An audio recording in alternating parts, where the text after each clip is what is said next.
Jewelry, watch repair, and custom jewelry.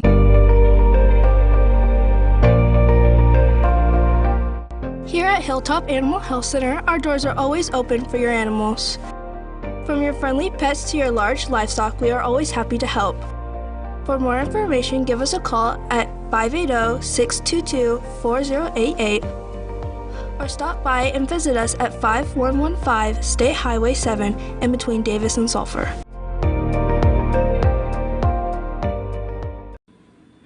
Call us first. For loans. For deposits. For the best customer service. Call us first. We answer. First National Bank of Davis, a branch of Pauls Valley National Bank. Member FDIC. Equal housing lender. Orthopedic specialists, and one therapist who is a certified concussion and vestibular specialist. PT Central's friendly staff promises you a safe and inviting atmosphere while they work with you to get you back on your feet. Regardless of the injury, PT Central will have you back to moving again and feeling better than ever. Physical Therapy Central, serving Davis since 2011. Let us get you back to work, back to play, back to life.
Jewelry, watch repair, and custom jewelry.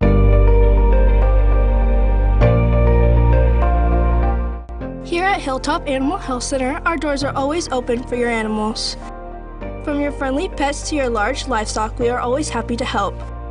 For more information, give us a call at 580-622-4088 or stop by and visit us at 5115 State Highway 7 in between Davis and Sulphur.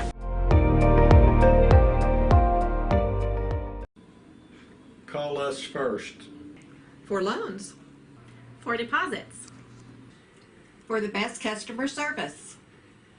Call us first. We answer. First National Bank of Davis, a branch of Pauls Valley National Bank. Member FDIC. Equal housing lender.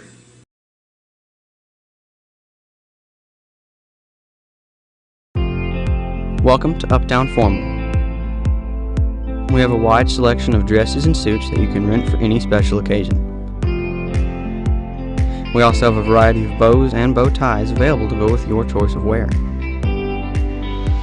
There are multiple dressing rooms where you can get a feel for the clothing you are trying on. We are located at Tiffany Plaza in Ardmore, Oklahoma. Uptown Formal, helping you look your very best for any occasion.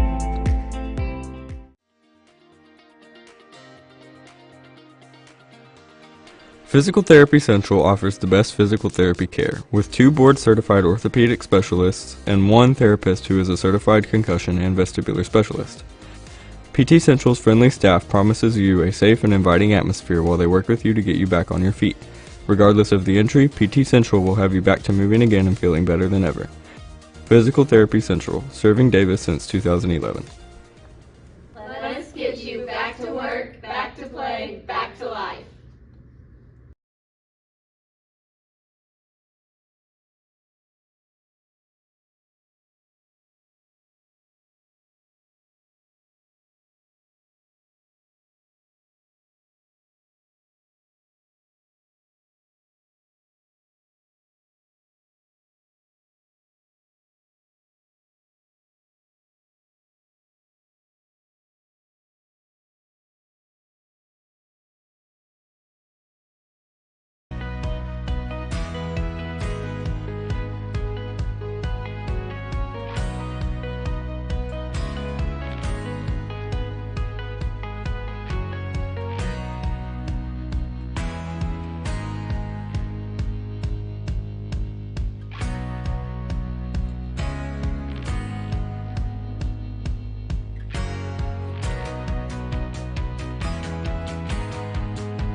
Schools, our student body, faculty and administration, our school board and superintendent, Mr. Mark Morey.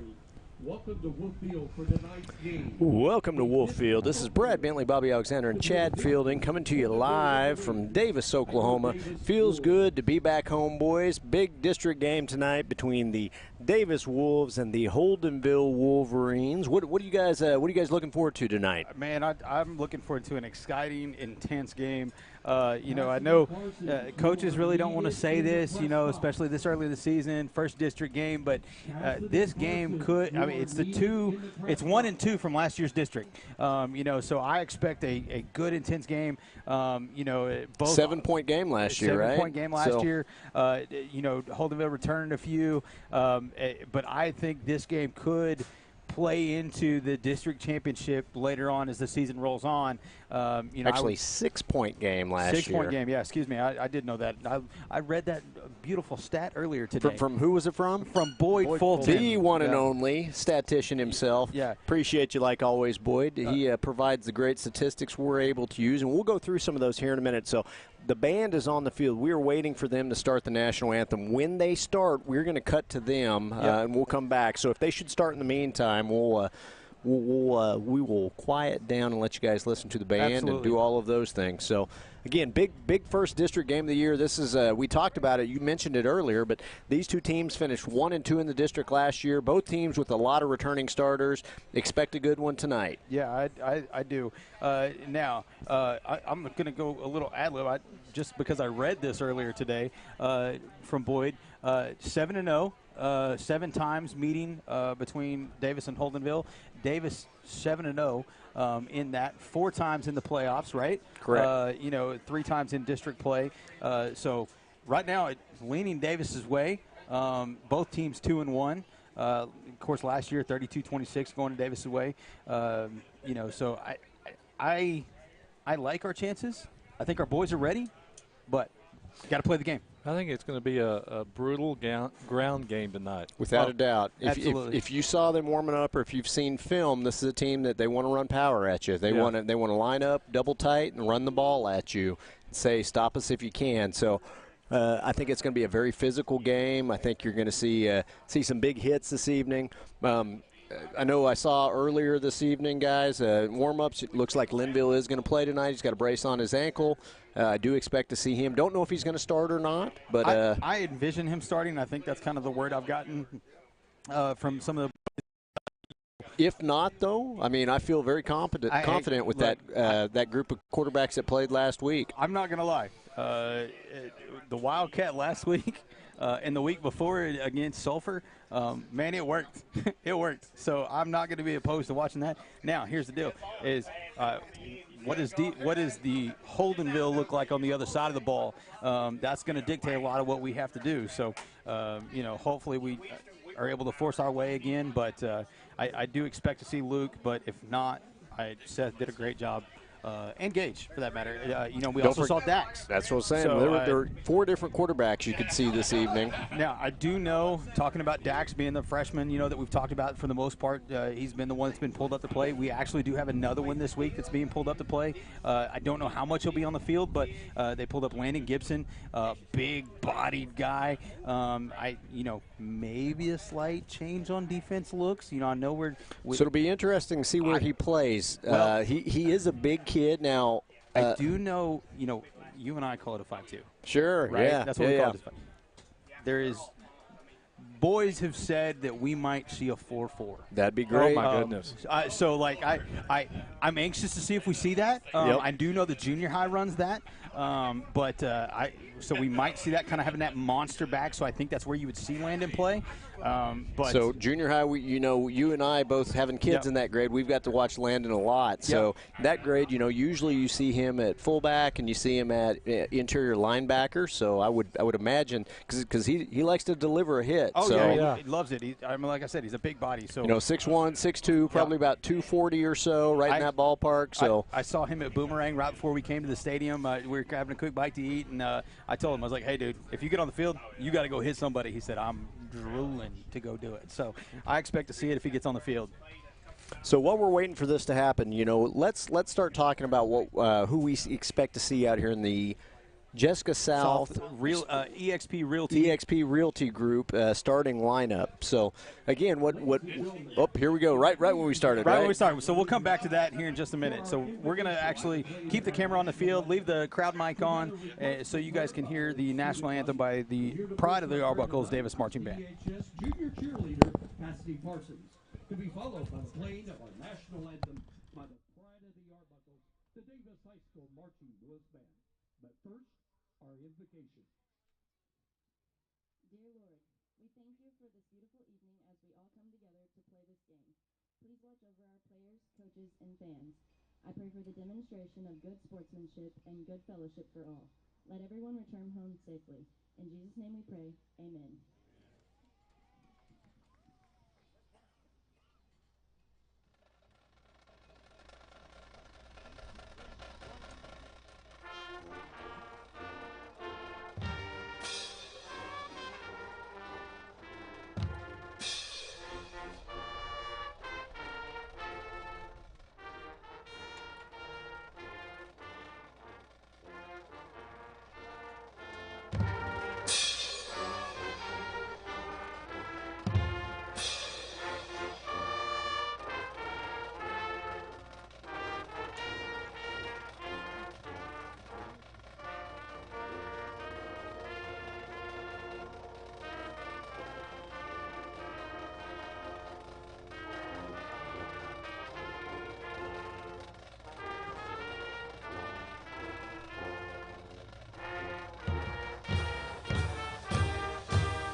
So we are back there, the Pride of the Arbuckles, doing the national anthem, getting us started.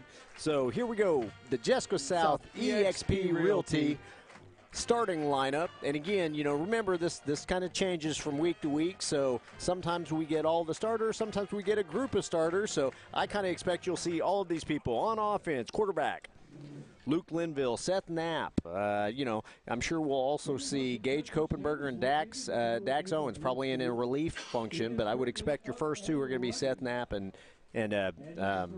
Luke Linville. Running back, tailback, again, you're really going to see Brendan Rawls, Tyson Moss, Ty Barnett, but you'll also see quite a bit of D. Eidelman, Mitchell Garrison. At tackle, Jacob McClellan, Colton Rawls, tight end, Spencer Clinton, and then in the two tight end set, you're also going to see Wyatt Fielding. At wide receiver, Dakota Carter, Trey Melton. You're going to see a bunch of different kids there. That's probably, like I said, the deepest position, I think, on offense for us. At guard, Mason Tomlinson, Fisher Smith, and then at center, Luke Johnson. Again, there will be other kids that will play in there, but that's kind of what we expect as that first group. On defense, we're really talking about nose guard Mitchell Garrison, at D tackle Spencer Clinton, Mason Tomlinson, interior linebacker Brendan Rawls, Rance Digby, outside linebacker Tyson Moss, Ty Barnett, at safety Dakota Carter. Again, this is where you're going to see some more of that change. Whether Linville is back on defense, I will bet you he is not. I bet they only play him on offense. Yeah, yep, I agree. I agree. So. But I think some of the other kids you'll see back there, obviously, Gage Kopenberger, Trey Melton, again, all of those guys. I'm curious because I think Melton is going to be the other starting safety now that he's starting to get better and healthy. Right. But again, it's going to depend on his health. Corner, Braxton Griffin, Dalton Heffley, Seth Knapp again there if he's not having to play quarterback. Yep. And Dax Owens will all play some meaningful minutes there. So, again, that's what I expect. Any of those that you think you're going to see anything different this evening from? No, I think he nailed it. I think we're going to go with what's been successful. Like I said, it's going to be a brutal ground game. So I look for a lot of switching in and out on defense. Going to see a lot of bodies up front going in and out to get those guys a break every now and then. So I'm looking forward to it. Beautiful night. It is. It can't get any better than this. Nice and cool outside, upper 80s. Good crowd for Davis here. Got to give a shout out to my people at the tailgate right outside. Yeah, I saw the that fence. as I was coming in. So again, Nona, Dusty, Sandy, the guys that put on the weekly tailgate out there, always enjoy stopping by, grabbing a bite to eat. Tonight's chili, amongst other things, sandwiches. So again, always enjoy those guys. And again, I told them earlier, I was like, man, you think I could just stay down here? And they said, no, I think you're going to have to go inside. Well, I'll tell you what, if it wasn't for the train, I would have gotten here a little bit sooner, and I would have stopped by knowing that chili was on the menu. That's tonight. exactly right. So, my goodness. But again, love those guys. Appreciate all they do for the Wolves, especially when they travel with us and do all that fun stuff. It's fun at home hearing what the menu is going to be this week at the tailgate. Yeah. So Amber's like, well, we're bringing this time because this is the menu. So, again, some pumpkin. I don't know if it's pumpkin bread or pumpkin pie down there. Can't go wrong with pumpkin this time of year. Nope, it's that time, right? Yeah. So 9:21 to go. This game's about to get started. Davis and Holdenville. So any other statistics you want to talk about that you kind of thought were surprising or caught you off guard? You know, the fact that Davis has not lost to Holdenville kind of caught me by surprise because and they haven't played a lot, 7 matches total. Yeah. And again, the first of these matches, and this is really why there's not as many. First match actually took place in 1980, so it's all been in the relative recent history that the 7 matches have taken place. And again, four playoff matches, which we talked about. Those 4 playoff matches, actually, the first one was in 1980, 2000, 2001, and 2020. And this is the farewell tour, for 2A as we know it, because that's going to be changing up next year. So talk about that a little bit. Well, I think we're going to be in a part of 2A that really affords us an opportunity to go a little further into the playoffs. Millwood, Washington, they'll be in upper 2A. Yeah, and so if you are not familiar, so 2A is actually going to be split next year, so there will be very similar to 3A and above, which has 32 teams. 2A has traditionally had 64 teams, and because of that, the OSAA has made the determination to split 2A into 2A1 and 2A2. Yep. Each will have a state championship. Each will have 32 teams, and we will actually be in the lower division. And when I say lower division, I'm talking about the number of enrollment. So we will be in the smaller division where a lot of our traditional rivals are in that higher division that we won't see in the playoffs.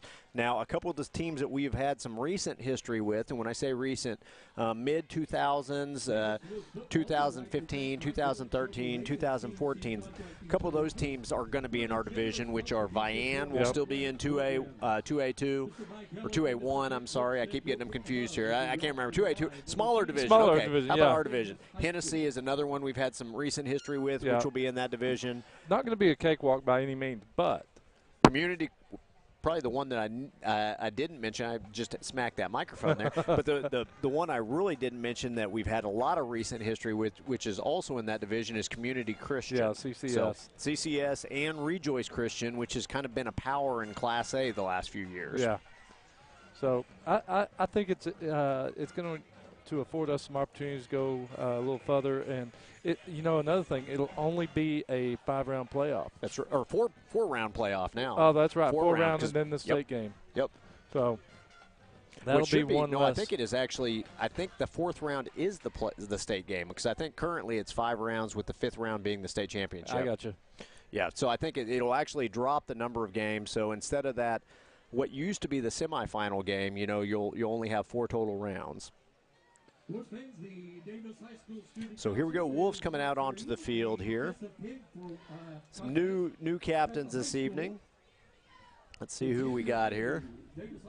Colton Rawls, Colton Horton, and then Ethan May. I see him. And then the other one is the Luscious Locks. Luscious Locks of Montana. Riggle is our 4th captain this evening.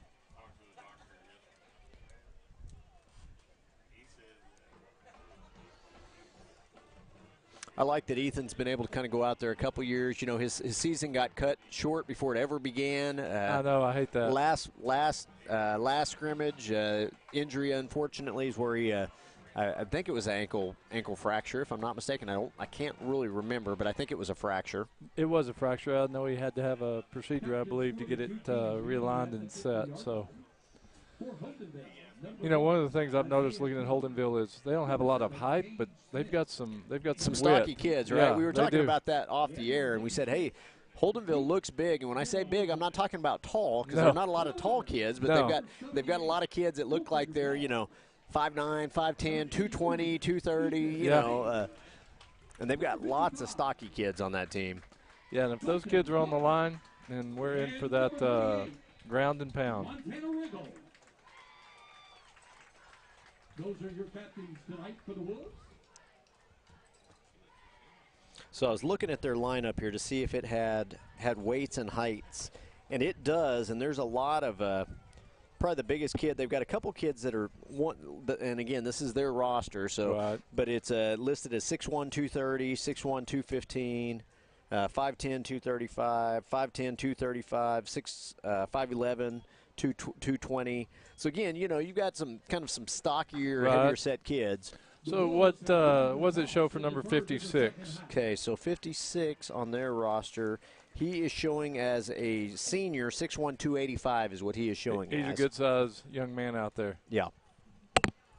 No, he does not look 6'1" to me. No. But, he looks similar to our guys. Well, maybe he is. I would say Horton, I would guess, is probably about 5'10", and he looks a couple inches taller than him. He may be 6'1". So Holdenville is going to receive the opening kick. We'll be on defense. There we go. I like it. Get that opening hit in. Yeah, there we go.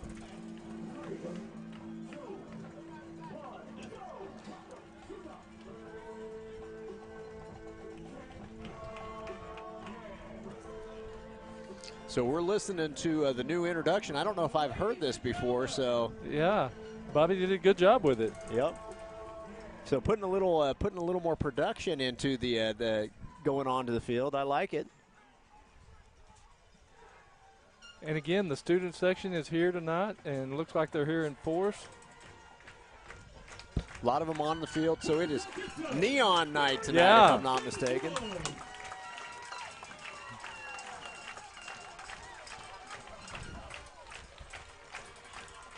I'm back, guys. Sorry about that. All good, man. Yeah. Davis coming out in their red on red, as Sean and I were talking about earlier.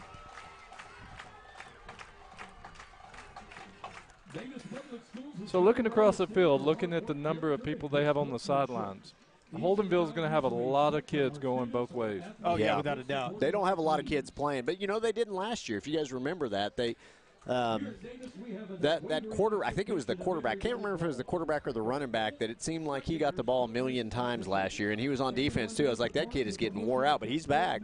Yeah, I expect they're going to be playing both ways the majority of the time. A predominant amount of those boys are going to be playing both ways. So we'll have to wait and see where that comes into play later in the game. To hopefully we see those guys with their hands on their hips late in this game. I suspect we will, especially if it's the type of game that we're expecting, and that will bode well for Davis going into that last quarter, because we really do have a lot of interchangeable guys up there on front at that second level. We've got a little bit of depth, I think, more so than they do for sure. Absolutely. I really liked last week how we came out hot last week against Wynnewood. We put a bunch on the board early. Yep. We've tended to kind of start slow some of these initial games, so I kind of really like that. And part of that is part of it's going to be the opponent, obviously. Absolutely. But again, I'd like to see us kind of get out of the gate here, get a 3-and-out, turn around, see what we can do offensively after we get off the field. Yeah, absolutely. You want to go out and you want to shut them down, kind of set the tone for the defense, and hopefully we get, first 3-and-out, not even a first down. You really kind of put them on their heels, and then take one of those typical Davis methodical drives down the field. I'm not opposed to scoring real fast, but I wouldn't, it would be demoralizing for Holdenville for Davis to keep the ball for quite some time and go down and put points on. So that's what I would like to see happen, but we're here for the ACT Roofing Kickoff, and we get ready to start this ball game. Levi Pullen, the hero from the Bedlam game a couple weeks ago. I think that kid, I don't know this, you guys will know better than I do, but I bet he's been king of the school for about 2 weeks now. They still razz him pretty good. Do they? But he is in my class, and I had to tell him, like, y'all got to lay off of him now. Like, he just ended the 8-year streak for you guys. That's exactly right. So, but kudos to him, and he's done well. And the boys have, they praise him quite a bit now because of it. So. It's been a while since we've had a game-winning field goal, all the way back to the Adair game in the playoffs and the quarterfinals, 2012 state championship year, or 2013. I can't remember, one of the two of them. Yeah, I love the crowd right now. The crowd is into it. You hear all the cowbells ringing, bands playing. This feels more like Davis football it sure that does. I'm used to from years back. So here goes Pullen's kick. The air, he's at the 20-25. Down there, gets about the 28. Rance Digby in on the tackle. Holdenville will have 1st and 10 at the, what I think is going to be the, see where they mark it, but I think it's going to be about the 20, what do you guys think? 28 maybe? 28, 29. I'll tell you what, that is a sizable line that Holdenville's got. I told you, there. they're not. I mean, they're big guys. They're not super tall, but they got some beef up front. 140, 220, 285. They're 235. And again, they're not going to do anything tricky here, guys. They're going to line up and run the ball. Yep.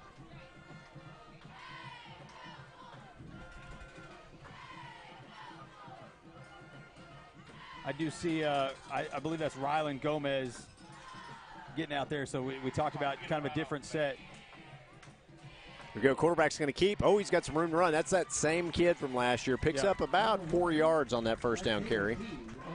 Designated quarterback run the whole way, able to kind of pick his spot, hit the opening and see what he can get. Brendan Rawls and Rance Digby on the stop. Ball at the 33-yard line, 2nd down and 6. 2nd and 6.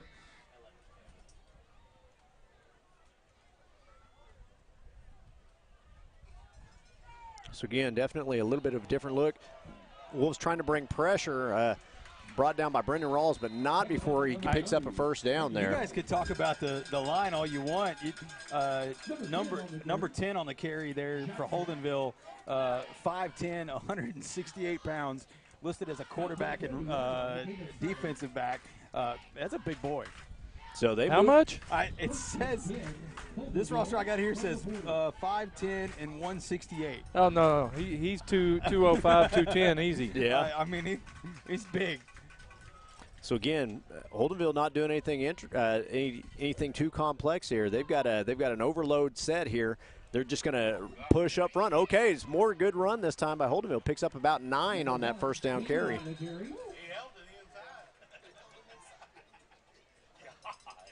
Again, we're getting pushed around up front. Right now, Holdenville is just moving the ball.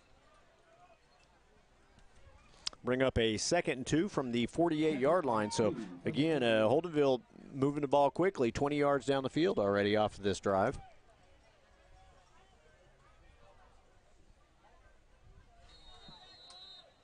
So Holdenville also has a unique, I don't know if you guys have noticed, most teams run a receiver on with the play. They run a lineman on with the play, if you guys didn't notice that. I hadn't even caught that yet. Yeah, that was very unique.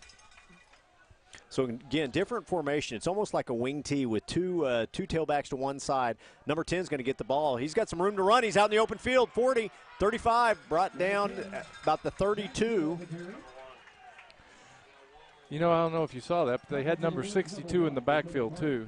62 looked like he could be playing guard or tackle. They look like they've got 8 linemen and a tailback out there. Yeah, we're going to have to get some stops here. So 1st and 10 now on the Davis side of the field at their own 34-yard line, or at the Davis 34. No way that number 10 is a 168. No way. Gain of 18 yards on the previous carry. 18-yard run that time. Here we go again. Same play again. This time to the opposite side.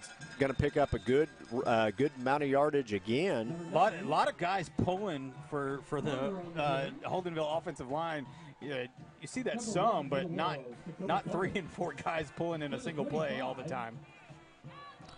Now at the 25-yard line, game of 9, so it's going to bring up a 2nd and 1. So there's 62. He's in the backfield. He is another lineman that's there back we there. go. Played very well that time by the defense. Absolutely. That was great. You saw the defender kind of take one step outside, force that quarterback in the middle, and then able to get help, basically. That did his job, forced him back inside where the guys can come along and help assist and make the tackle. No gain on the runs. Bring up a 3rd and 1 now from the Davis 25-yard line. I think we're seeing that freshman in there at linebacker now. There you go. You are seeing him, it looks like. Number 32. Quick snap. This time is going to go to 10. He's going to get hit. I don't think he's going to make it. No.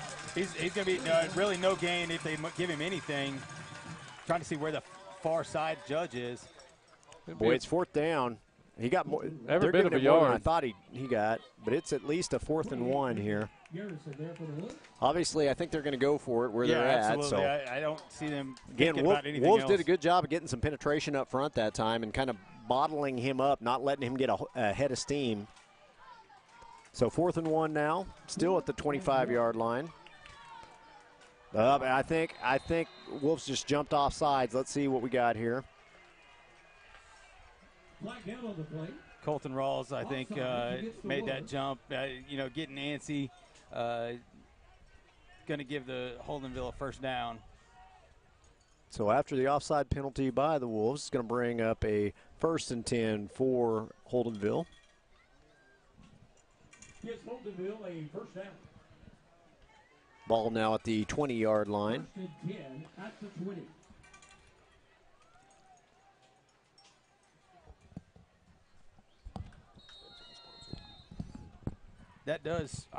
Is that we just outside or not in the 7-7? Boy, we're right. I think we're on the 20, so I think it's a 7-7. Flag down on the play.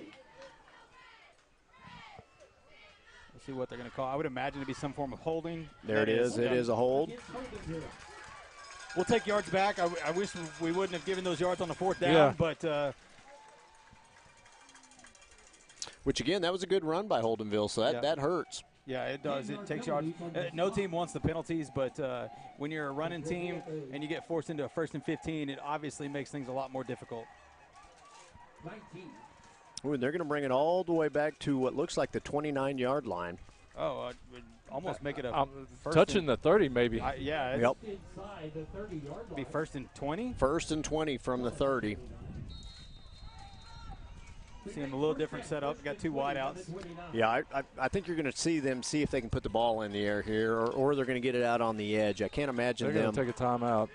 I can't imagine they have a whole lot of 20-yard plays in the playbook. Not when you're in that style of offense. You just don't. With that, we're going to be at a ACT roofing timeout. So we're actually also going to take a quick timeout. We'll be right back in just a moment.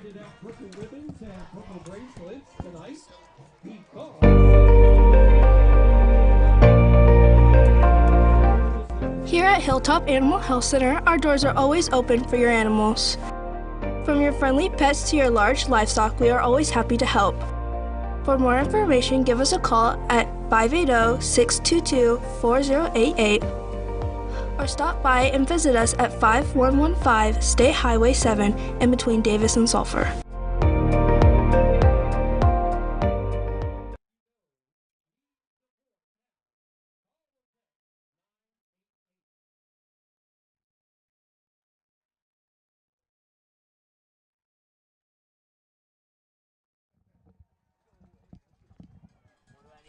So we are back, 7:44 to go in the first quarter. All Holdenville so far as they've drove down to what was the Davis 20. Now they've been moved back to the 30, 1st and 20.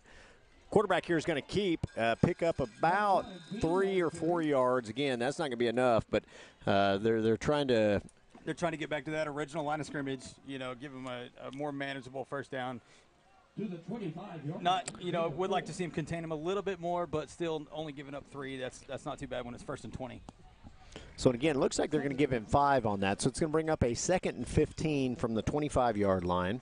I didn't think he got that far, but sure. I didn't either, but hey, looks like they went back to that run-heavy package. They sure did.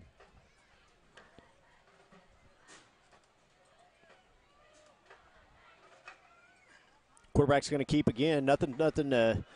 Does a nice job of running through the arm tackle there. Yeah, got a little help from one of his linemen. I think just kind of grabbed him. Again, it's going to bring up a 3rd down now. It's 3rd and manageable now compared to where it was. So 3rd and what looks like about 7. Ball's at the 16-yard line. So we're back inside the 7-7 zip red zone. That's exactly right. 6:33 to go in the first quarter, 0-0 ball game. Holdenville with the ball deep in the Davis red zone. Quarterback's going to keep again. I don't think he got it. He didn't get much that time. And again, nothing real tricky there. They're using their up back. They're doing a fake to the up back, and then he's just falling behind him and on a designated quarterback draw. I haven't seen him go outside the tackles more than a couple times so far. So now it's going to be an interesting play because now it's going to bring up what looks like about a 4th and 5, 4th and 6. So a little bit longer play right here. We're going to see if we can bow up here and get off the field. I still see him going for it. I don't think they're going to try to kick this. I think we've got to be locked in solid at the line, not jump I agree. offside. Well, I think they're definitely going to go for it. Again, 4th and 5 here. Really big, heavy set here where everybody's in the middle of the field. Quarterback's going to try and get out on the edge. He pitches out on the edge. He's got a guy up, and that's going to be a 1st down, I believe. Let's see where they mark it, and they do. Ran the option there. Gets the ball all the way down to the Davis, what looks like the 5-yard line if they mark it there. 1st and 10. Be 1st and goal. 1st and goal, I'm sorry. Yep, 1st and goal. Hey, I appreciate help you out it. every once in a while. It's okay. Hey, I need all the help I can get. Yeah. Another 1st down for Holdenville. 1st and goal from the 6. And again, Davis is going to have to do some adjustments here defensively. Yeah, definitely going to have to. You can't really say they got to contain the guy more because they've run between the tackles almost every play. So 10's going to keep the ball this time. Spins out the first tackle. Be brought down about the 2-yard line. Jackson on the carry. And they're doing exactly what we would like to do with the ball. Keeping it on the ground and just pounding it straight ahead. And running the clock. I mean, we're down to just inside 5 minutes to go in this first quarter, about 4:45. Hey, at this rate, might only be 4 possessions in this game. It's 1 per quarter. Wouldn't be shocked. 2nd goal now from I believe that's the 3-yard line for Holdenville. Number 9 jumped. So he's going to get in, but I think this one's going to come back. There's a flag on the field. Again, 10 there being patient with that run, too, where penalty is against Holdenville, so it's going to move them back.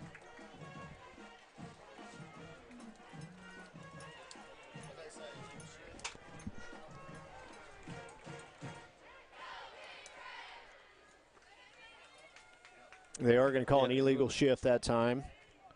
Ball's going to be brought back to maybe the 7. Yep. 7 yard in there somewhere. It's going to bring up a second down and goal from the 7 now. Again, 4:18 to go in the first quarter. Quarterback's just going to keep this time. Good tackle by Rance. Rance Digby in there on the tackle. Again, they're not doing anything real tricky. They're quarterback's keeping on running out on the on a designated quarterback run. He looks for an opening then, and he takes that opening. Yeah, and then he just finds the hole and goes. Yep. So it's going to bring up a 3rd and goal now from about the 3-yard line.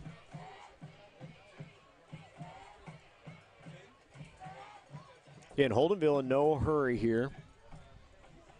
3:37 to go in the first quarter, 0-0 ball game.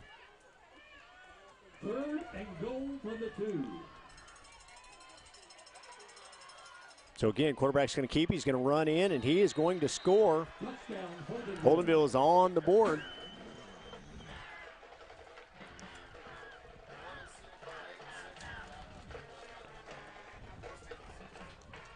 Number 1, Dean on the carry. So 17-play drive there, guys.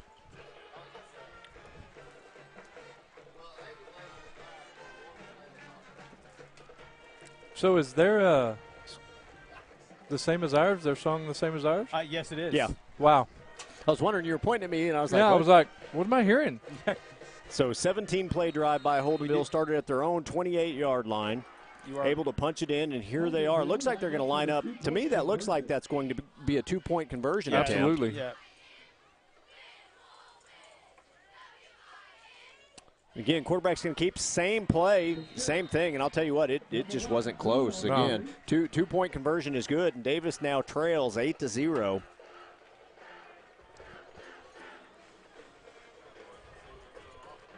Has some just good old hard-nosed running of the football there. In your face, lower your shoulders and go through it. Not a lot of speed on display. Just straight ahead, tough running. Our line's going to have their hand. Back deep for the Wolves, number 9, Jackson Bonner. So 3:24 to go in the first quarter. Holdenville leading 8-0. Number 1, Dakota Carter. Back deep for the Wolves, number 1, Dakota Carter. He's going to get this. He's going to have a chance to return it here. Let's see what he's got. At the 40, he's still going. He's going to get down to about the 43-yard line. That right there is what you wanted to get the crowd back in the game, get your kids back in the game, a good return. 7 yards after contact. I mean, he just kept those legs moving. Nice physical run that time by Dakota Carter. Yep. So I do want to give a quick shout-out. I know we got some kids that couldn't be here at the game tonight, alumni. Brody Rogers and a group of Davis kids, along with, I think, a group of Holdenville kids are having a watch party for this game, watching our stream back at East Central. So shout-out to you guys for hanging out with us. Uh-oh, ball's on the ground. And let's see. There's a flag late. Let's see what's going on here. I don't know. That looked like it was a bad snap.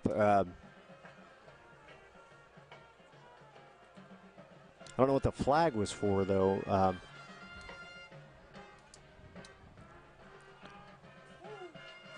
So the officials are meeting. Now, did they signal whose ball?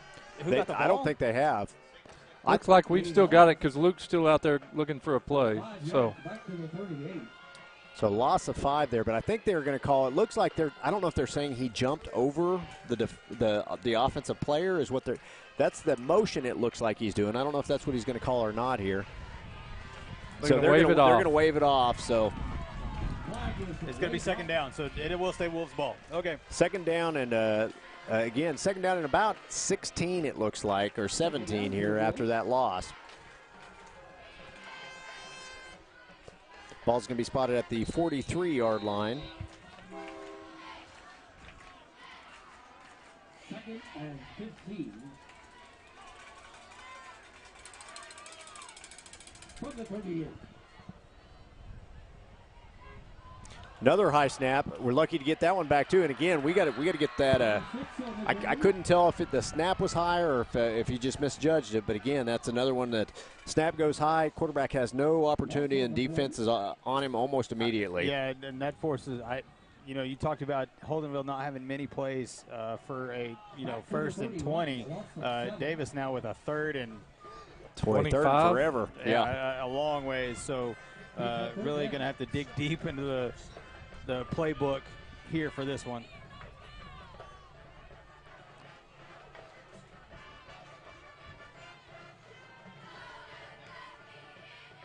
Okay, pistol look this time by the Wolves. Quick pitch out on the edge is going to go to number 2. Again, he had nowhere to go. Number 2.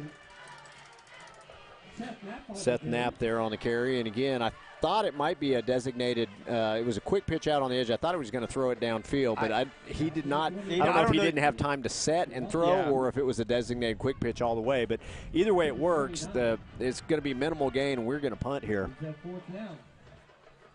So 4th and 24 after that. Dax Owens back to punt. Snap is up. Kick is up, and it's going to take, let's see if it's going to kind of sticks there. Yeah, it just sticks right there about the 42, 43. So again, Holdenville's second possession of the ball game. Still 1:33 to go in the first quarter. Holdenville leading 8-0. It'll be 1st and 10. See what the defense can do this time. Back to the 43.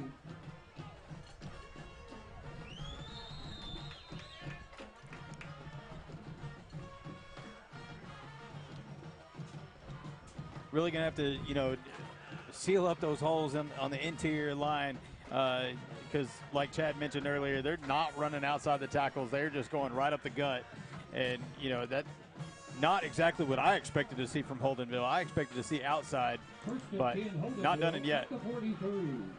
Quarterback looks to, boy, nice run that time. We had him in the backfield, missed the tackle, and able to pick up about 7 on that carry, or 6. That kid's got some athleticism for sure because he just squeezed right through there. 49. Gain of 6. So 2nd and about 4 at the 49-yard line. So Holdenville already at midfield. 2nd and 4 from the 49. Boy, again, nice run that time by 10, right up the gut. And I'll tell you what, I watched the offensive and defensive line that time, and we just got pushed around up front. Oh, yeah. They're just putting bodies on bodies and moving us backwards right now. At the 38. So all the way down to the 38-yard line, 1st and 10 now for Holdenville on the Davis side of the field for their second time of the first quarter. About 40 seconds to go before the start of the second. Handoff goes inside again here.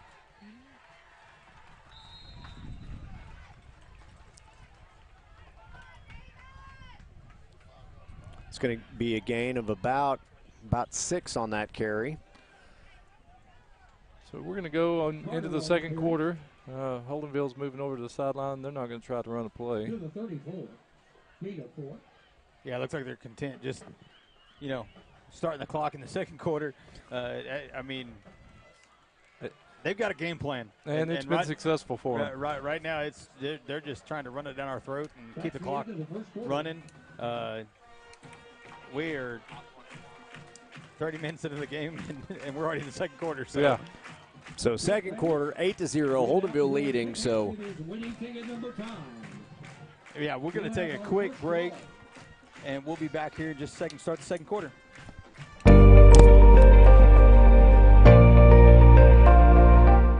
Here at Hilltop Animal Health Center, our doors are always open for your animals.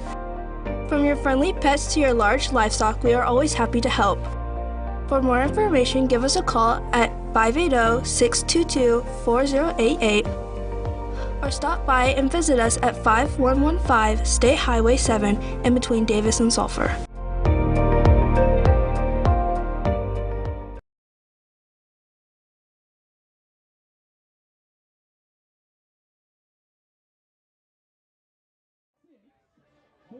4-0.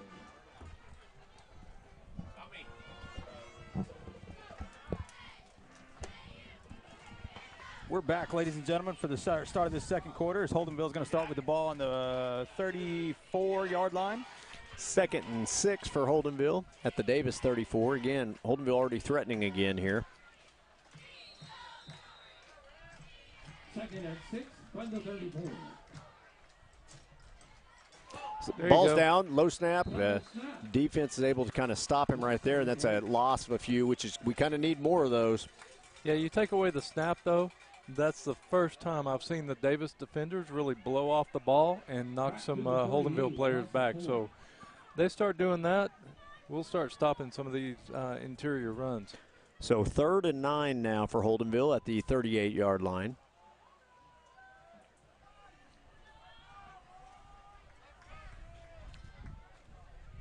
Brings up 3rd down. Quarterback's going to keep out on the edge.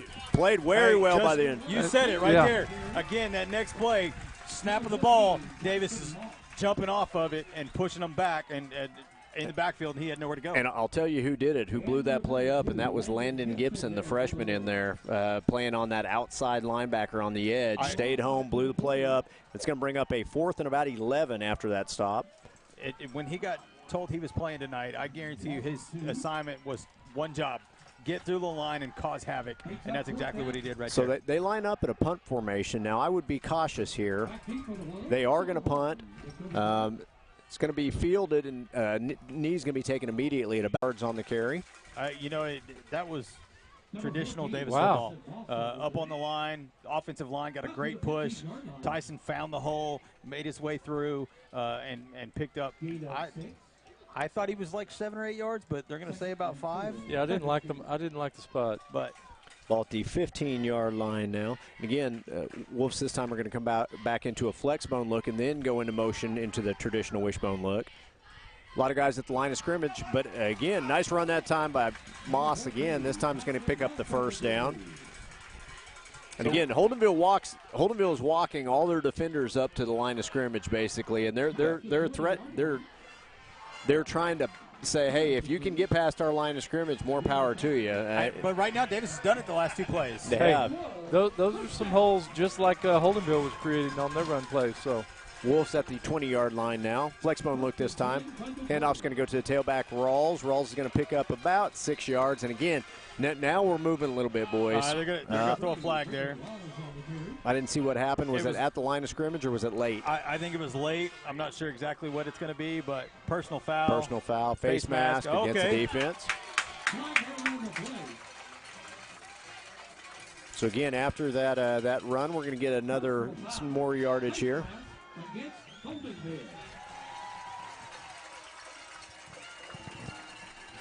to be 9:39 left to go in the second quarter. Wolves trailing 8-0. Ball is now going to be spotted at the 40-yard line. So Davis still on their side of the field, 1st and 10.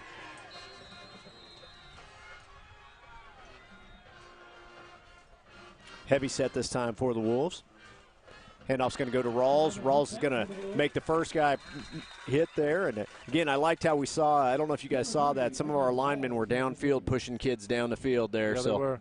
I will say I saw a couple of Davis players kind of getting a little physical with the guys after the play.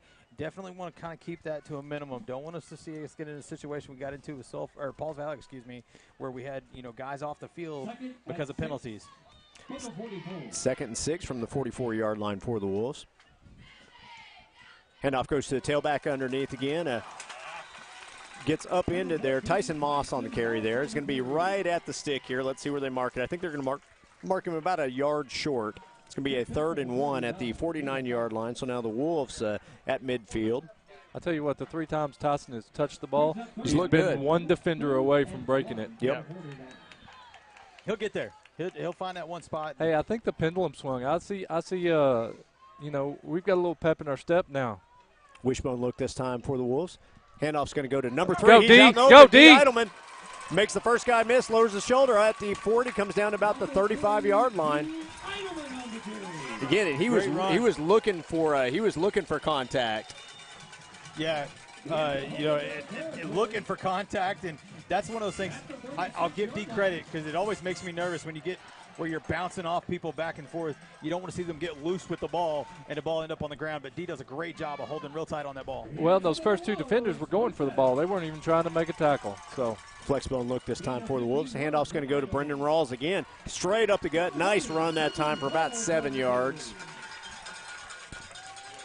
Again, now the physicality is switch sides now. Yeah, we talked about it. They don't have a lot of depth on that side of the field. So is that already playing a factor in this game?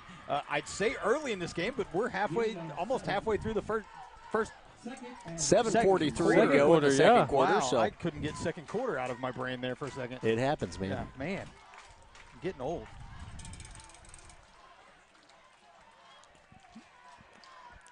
Going to move motion into a traditional look here. Handoff goes to number 8. Good tough run Ty by Ty Barnett there. Nice run for the first down. Number 8, Ty Barnett on the carry. So 62 for Holdenville's going off to get a breather. I don't know if you noticed, but his hands were already on his hips. Yeah. And he's the one that's in the backfield on the offensive side. He's the big one. Yeah. Well, one thing I think our kids have done is they're not just falling down on that initial contact. Yeah. Because the initial contact is all shoulders and head, not really a whole lot of arm wraps. And so our boys are just able to keep going through it. And so they've done well the last couple of plays. So Wolves first and 10 at the 21. Handoff's going to go to Rawls here. Again, Rawls is going to fall forward for about 4 yards there. Colton Rawls just took We do have one guy down on the ground here. Let's see who's down. Got an injury timeout here. Yeah, we're going to take a quick injury timeout, and we'll be back here in just a moment.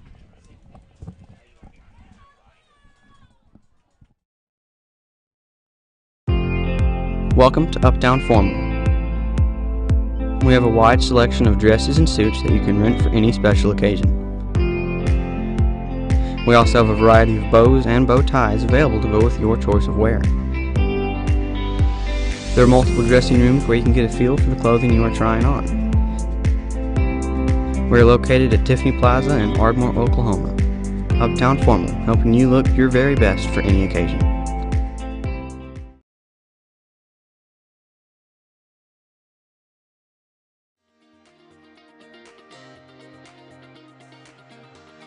Physical Therapy Central offers the best physical therapy care, with 2 board-certified orthopedic specialists and 1 therapist who is a certified concussion and vestibular specialist. PT Central's friendly staff promises you a safe and inviting atmosphere while they work with you to get you back on your feet. Regardless of the injury, PT Central will have you back to moving again and feeling better than ever. Physical Therapy Central, serving Davis since 2011. Let us get you back to work.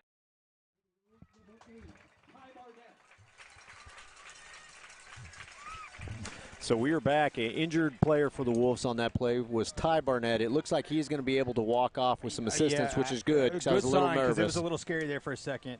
He looked like he was in quite a bit of pain, but hopefully that young man is okay. Yeah, I did definitely want to see him back for sure. So 2nd and 5 now from the 16-yard line. Wolves in the 7-7-7 zip red zone.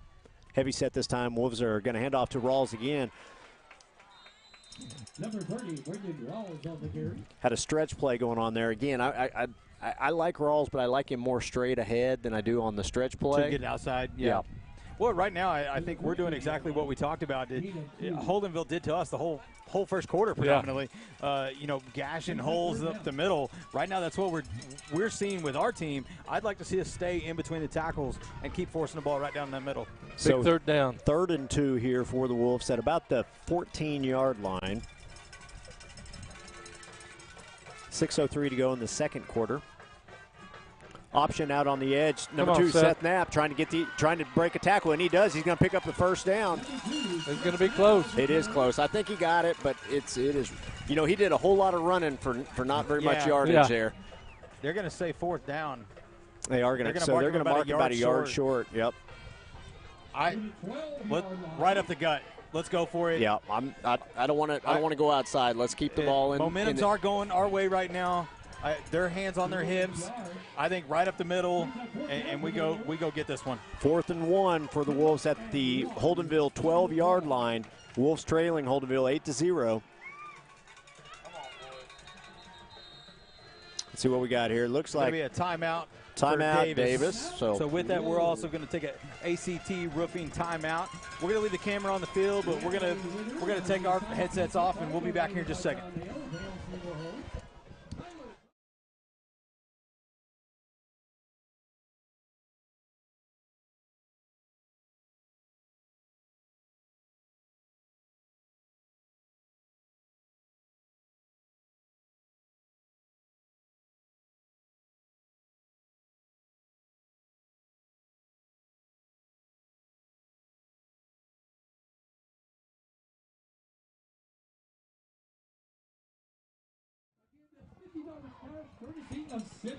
So 5:17 to go in the second quarter. Wolves trailing 8-0, but they're threatening here. Big down right here, 4th and 1 on the Holdenville 12-yard line.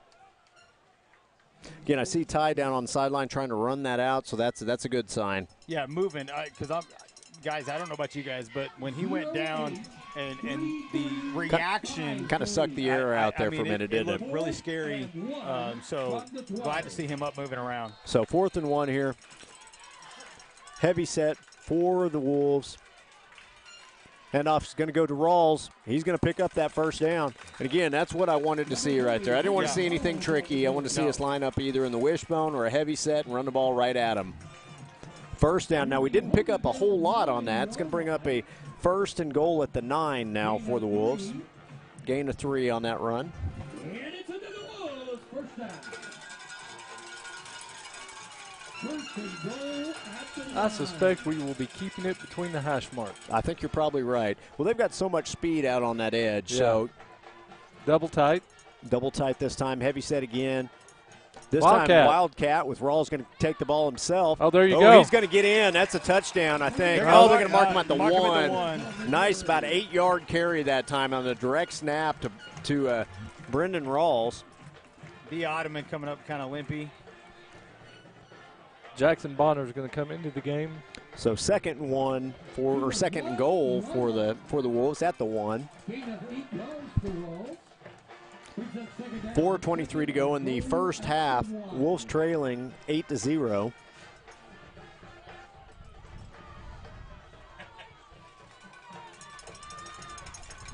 Flex bone look this time, and they're going to motion into a heavy set. Double tight end. Quarterback is going to hand off, and again, score, touchdown. Yeah. Give it to Rawls inside the tackles. You know he's going to go get at least 1 or 2. That's what you needed right there. Have a little faith behind him. I suspect we're going for 2. I think we probably are. Well, sometimes we outsmart ourselves. You know, again, sometimes you just got to line up and punch somebody in the mouth. And that's what we did on that drive. Now I want to call out our extra point sponsor is York Industrial Services. We don't have a graphic for them right now. They're actually upgrading to a commercial sponsor for us. So heavy look this time on that 2-point conversion. It's going to be a pass attempt, and it is caught for the 2-point conversion to Mitchell Garrison from Luke Linville. Pass is good, and just like that, it is 8-8, boys. We got ourselves a ball game. What a barn burner, right? Yeah. On the ground. On the ground. And I don't know if you guys noticed this. That drive started all the way back on our own 9-yard line. So again, we went the length of the field on that one. Ate up a lot of clock. Now, thing is we need to go play defense now. Hopefully, a lot of those guys on that offensive line, we saw it into that last series. They had their hands on their hips. They weren't able to get this push that they got that first drive. Hopefully that's what we see the second time. Let's get a 3 and out, and then take it and catch them off guard, throw a couple of passes, get another TD before the half. Hey, Garrison showed some great hands on that too. Mitchell, I'll tell you what, it looked like it was going to be a little bit out of his reach, and it wasn't. Nice snag that time by Garrison on the 2-point conversion play. You know, he was the one that caught a pass in the Sulphur game. He sure did. Yeah. So as we get ready for the ACT roofing kickoff. 7-5. Again, Holdenville's 3rd possession of the game here. Another commercial sponsor I want to shout out. We're working on getting his commercial done. Is the 777 zip line. We're going to be coming out and filming some stuff for those guys and putting a commercial together. We couldn't do it without you sponsors. We really appreciate all you do for us. As long as I don't have to ride in that thing, because this guy's scared of heights. Oh, come on. Go ride it with me. No. I assumed both of you were going to be in it for the commercial. So that might be the funniest commercial of all time, because you may see me crying like a baby if I got to ride that thing. I think now it just became official. Yeah, absolutely. That's got to be it, right? Only rule I have is you cannot hold my hand. Oh, I'm going to hold more in your hand. I'm going to hold you like a baby all the way in. So here we go. Poland's kick is going to go out of bounds. So 4:05 to go in the first half. 8-8 ball game.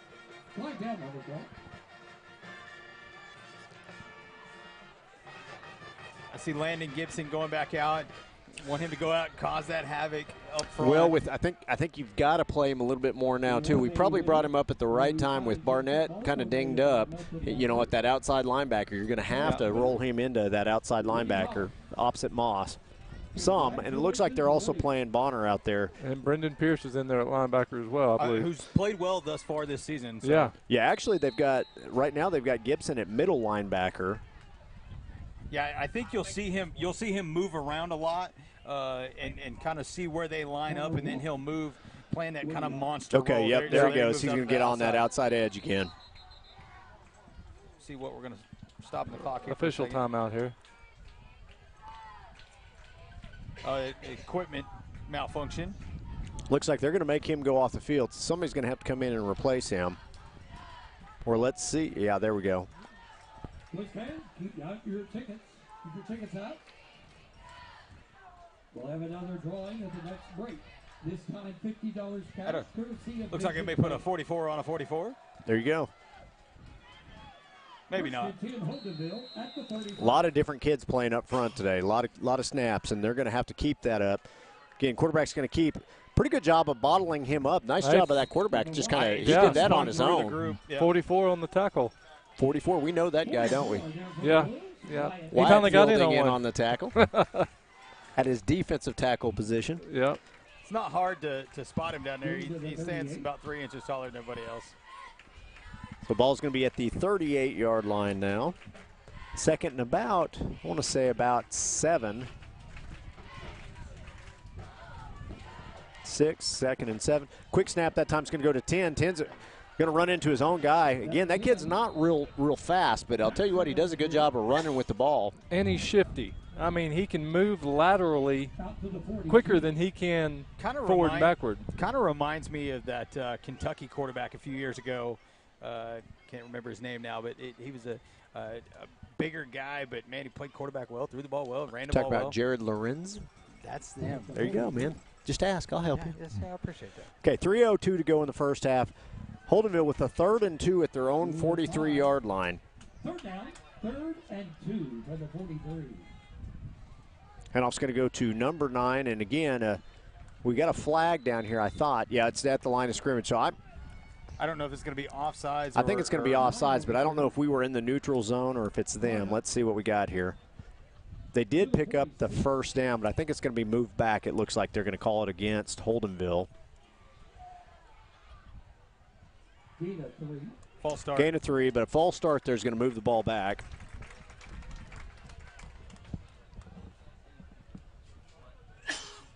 So again, 2:47 to go in the first half. 8-8 ball game.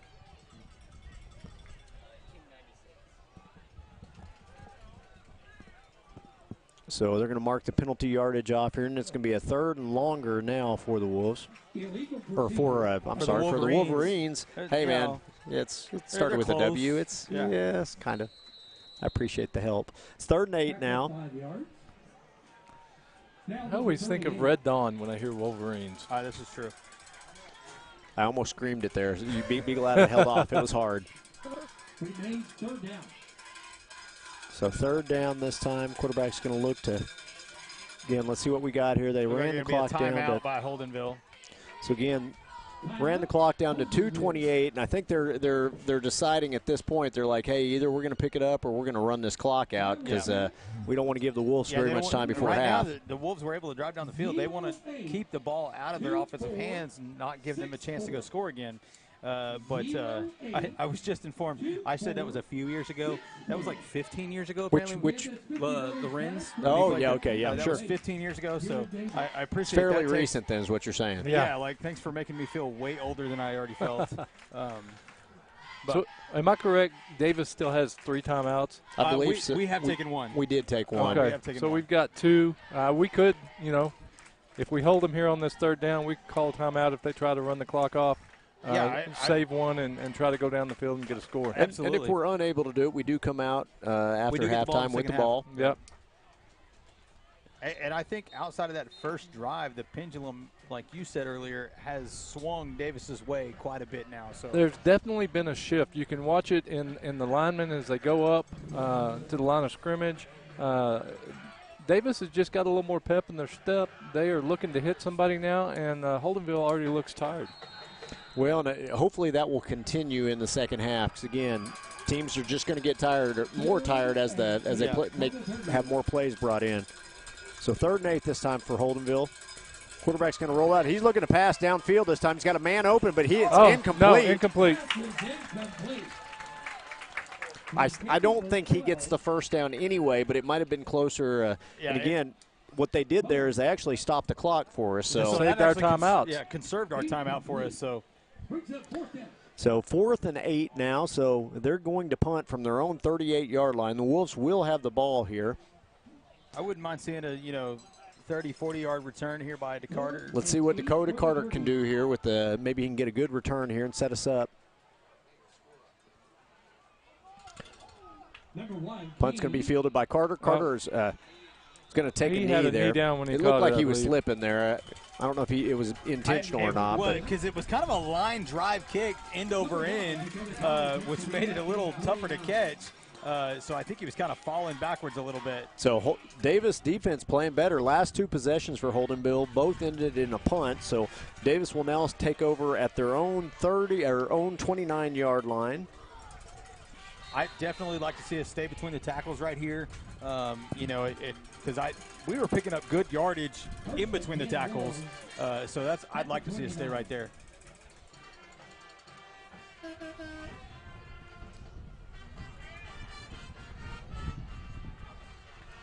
Linville's looking to throw the ball downfield. Misses. Pass was intended for 33 Rance Digby. Kind of went through his hands there, incomplete. It'll bring up a 2nd and 10. Nice pass that time, though, and I think it kind of caught Holdenville off guard. They were not expecting us to throw the ball. I'm going to tell you right now, that was a cannon of a ball. That ball had a little bit of pepper sauce on it.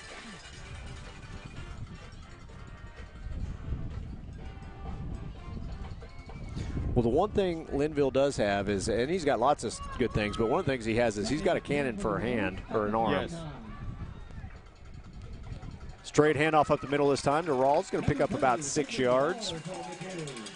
Bring up a 3rd and about 4 or 3rd and 5. We do have a Holdenville player down out here. Again, Wolves are going to they're in a hurry. They're back on the ball. 1:55 to go, and that clock is turning. So Davis trying to go quick. So pistol look this time. We've got to call a timeout. I'm not sure what happened there. I think they thought we had too many players, but I think we were actually 1 short. Well, we have been successful with 10 players on the field. We have. I mean, if we're looking back at things, it's worked out for us this year. Sometimes when we play with 10 players, it works. Yeah, it does work. So I think this time we actually did have 11 though, and then I think they thought there were too many, and they ran one off. I think the quarterback was looking to the far side, saw a couple of receivers over there, and thought that threw us off one. But yeah, and he had his tight end out wide. Yeah. So, and I'm not saying that there were 11 because I'm really not sure because I did not get a count of them. Somebody would have to go back and watch it and pause it for us and let us know. Send us a text on whether or not we had 11 on the field or not. But. Well, and we got to remember, this is Luke's first game back after being gone. I think he's still shaking off some of that ring rust, if you will. Yeah, I mean, he got to. He played in that first game, got hurt, and then sat out a couple of weeks. So 3rd and 4 for the Wolves from their own 35-yard line. 3rd and 4 from the 35.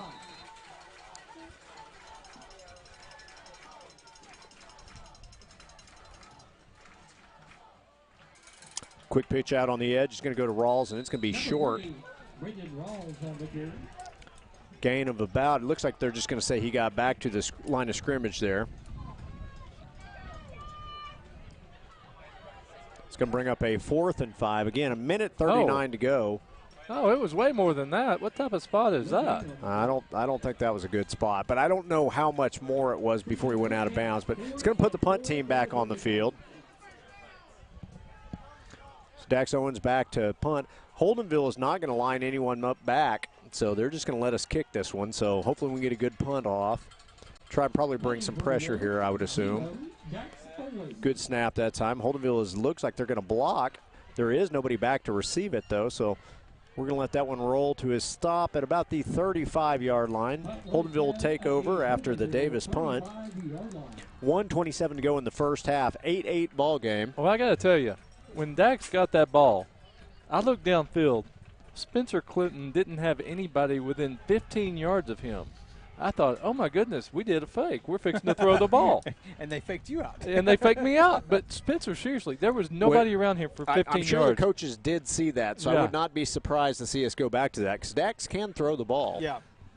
So I did just get a text confirmation. He did send 11 off the field, so we did not have too many guys on the field at that good. moment, but yeah, it looked like the same formation we went back in. So 1:27 to go here before halftime. Holdenville still in that heavy stack look. Quarterback's going to keep it here. And, again, good job now by the defense kind of bottling him up. They're not going to let him have that interior anymore. I don't think the offensive line for Wolverines are not getting as big a push as they were. No. And now you almost see that front for Davis holding them back, but also able to get a handout to slow that quarterback down and allow other players to come make those tackles. Gain of about 1 for Holdenville is going to bring up a 2nd and 9 from their own 36-yard line. Again, 57 seconds go before half here. Clock continues to click.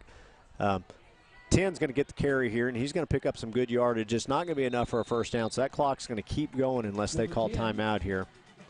So what you're seeing is the Davis defensive line is getting hooked up there at the line, and they're holding. They're not getting pushed back anymore, and that's freeing up that second level for the linebackers to come in and make these tackles.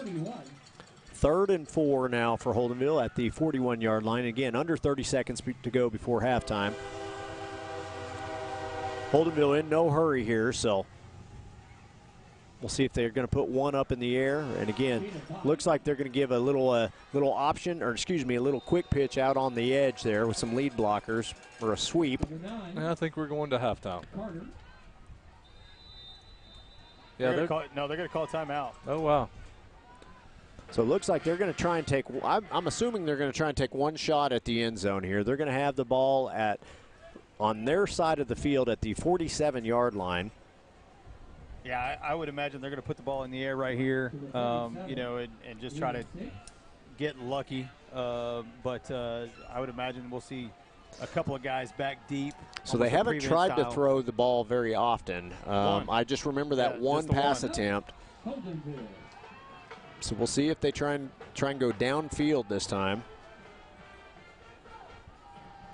Well, guys, I was talking to a bunch of people before the game, and I told them I expected this to be a really good game, and they kind of looked at me like I was crazy. So I've thought it was going to be a good one all week. It was a good one last year. They got a couple of guys, or 3, 4, 5 guys back from last year that were big parts of their offense. I expected to see a good game here tonight. I still think these are your top 2 teams in the district. I know, again, PSA 100% bias show, I think these are your top 2 teams, and unfortunately we meet them right here off week 1, but you get this one out of the way, and I think it sets the tone for the rest of the season for the Wolves. Barnett looks like he's moving around pretty good. I think we will see him in the second half. And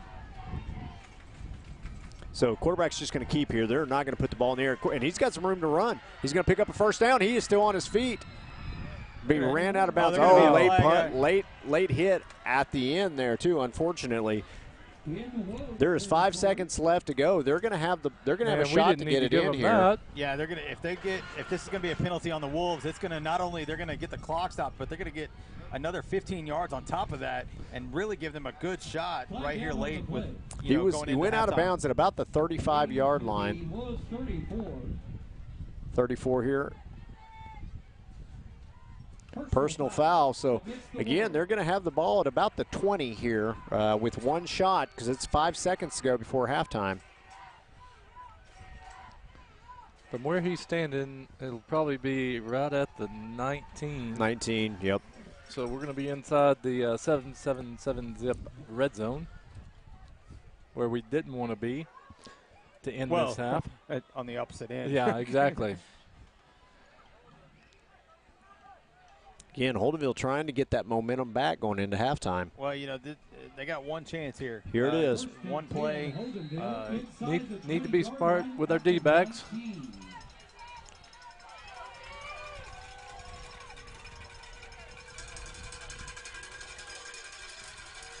Okay, quarterback does look to pass. Going to throw out on the edges. Looking to throw. Throws the ball up. He's got a guy open. Defended pretty well that time by the defender. Number 2, Seth Knapp back in coverage there. The guy was open for a few minutes. He saw him. The ball didn't quite get there in time, and Knapp is able to close the distance, break that play up, and we're going to go into halftime 8-8. All right, man, that heck of a first half. Holdenville drove down the field pretty quickly, and then Davis kind of turned it around, made some stops, made some adjustments, and then took it right back down and tied the ball game up. Now we get the ball in the second half, so we'll see. We're actually going to take a quick break. We're going to leave the camera on the field, leave the crowd mic on as we have a mini cheer clinic right here, and then for the Davis band, and then we'll take a commercial break and be back for the second half. We'll see you in just a little bit.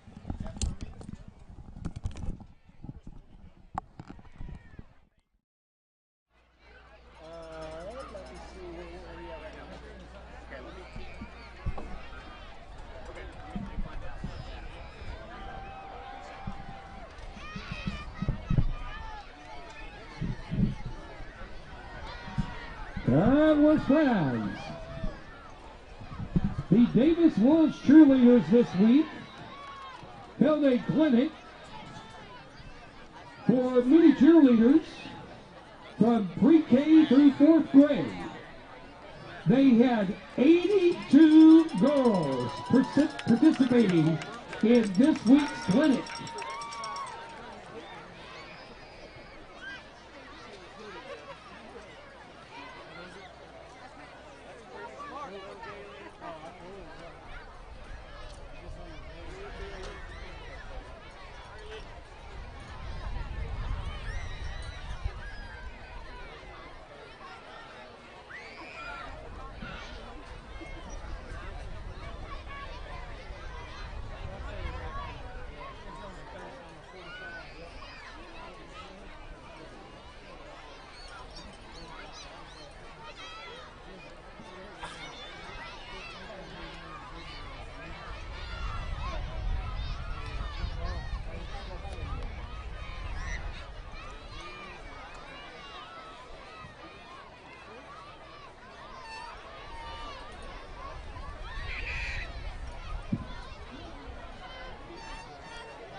All right, Wolves fans, the first 2 rows are pre-K and kindergarten.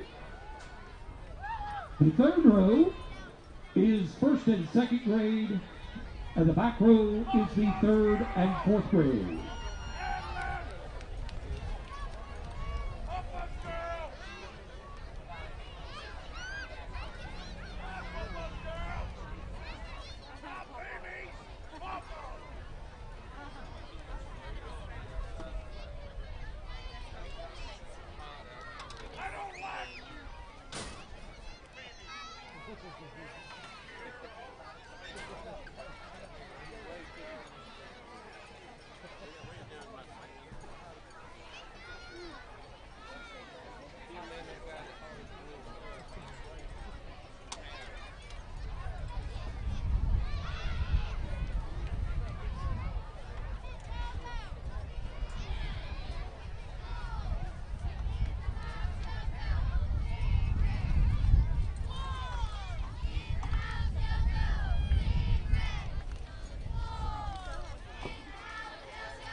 Again, that was your first and second grade. And now for the third and fourth grade.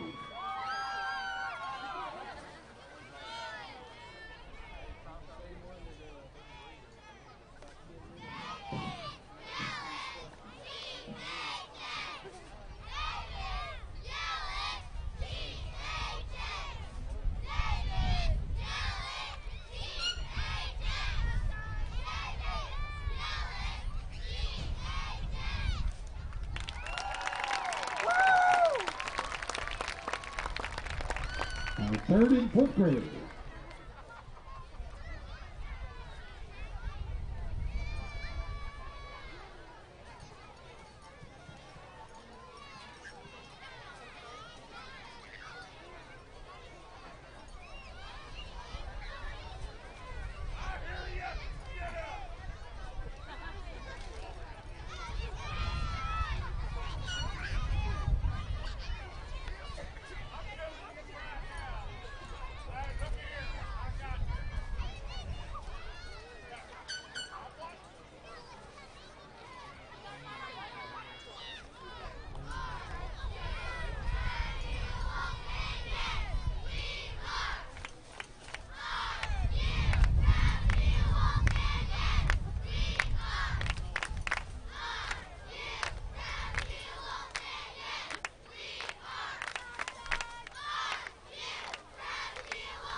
All right, well, fans, let's give it up one more time for our Davis Wolf cheerleaders and our 82 future cheerleaders.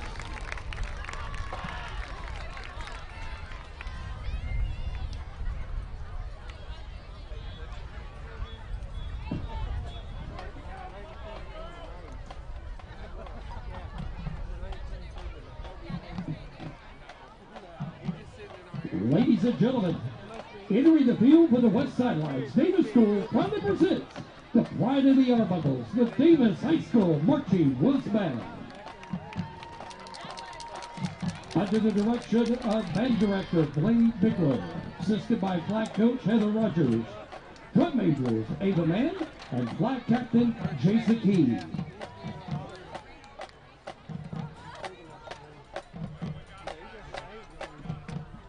The Pride would like to entertain you with this year's halftime show, a tribute to the classic rock band, the Rolling Stones. The Pride will begin with a 1968 hit, Jumpin' Jack Flash.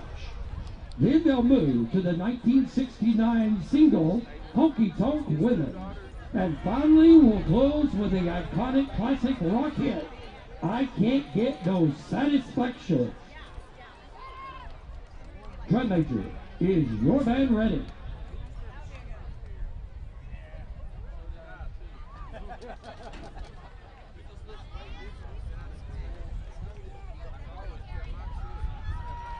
Ladies and gentlemen, right in the Arbuckles, the Davis High School Marching Blues Band.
Ladies and gentlemen, right of the Arbuckle, the Davis High School Marching North Band.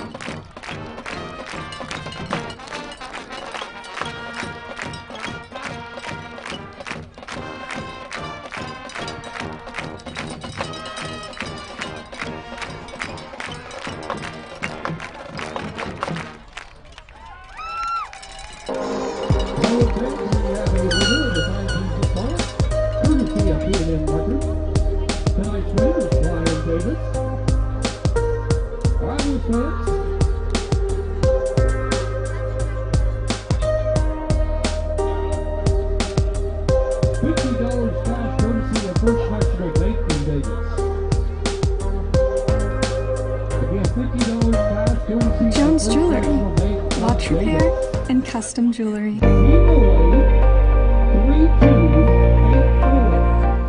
Here at Hilltop Animal Health Center, our doors are always open for your animals. From your friendly pets to your large livestock, we are always happy to help.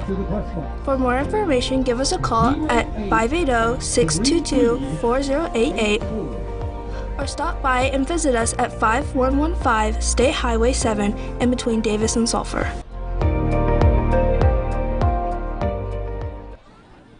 Call us first. For loans, for deposits, for the best customer service. Call us first. We answer. First National Bank of Davis, a branch of Pauls Valley National Bank. Member FDIC. Equal housing lender.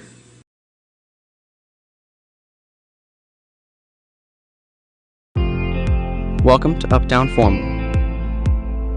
We have a wide selection of dresses and suits that you can rent for any special occasion. We also have a variety of bows and bow ties available to go with your choice of wear. There are multiple dressing rooms where you can get a feel for the clothing you are trying on. We are located at Tiffany Plaza in Ardmore, Oklahoma. Uptown Formal, helping you look your very best for any occasion.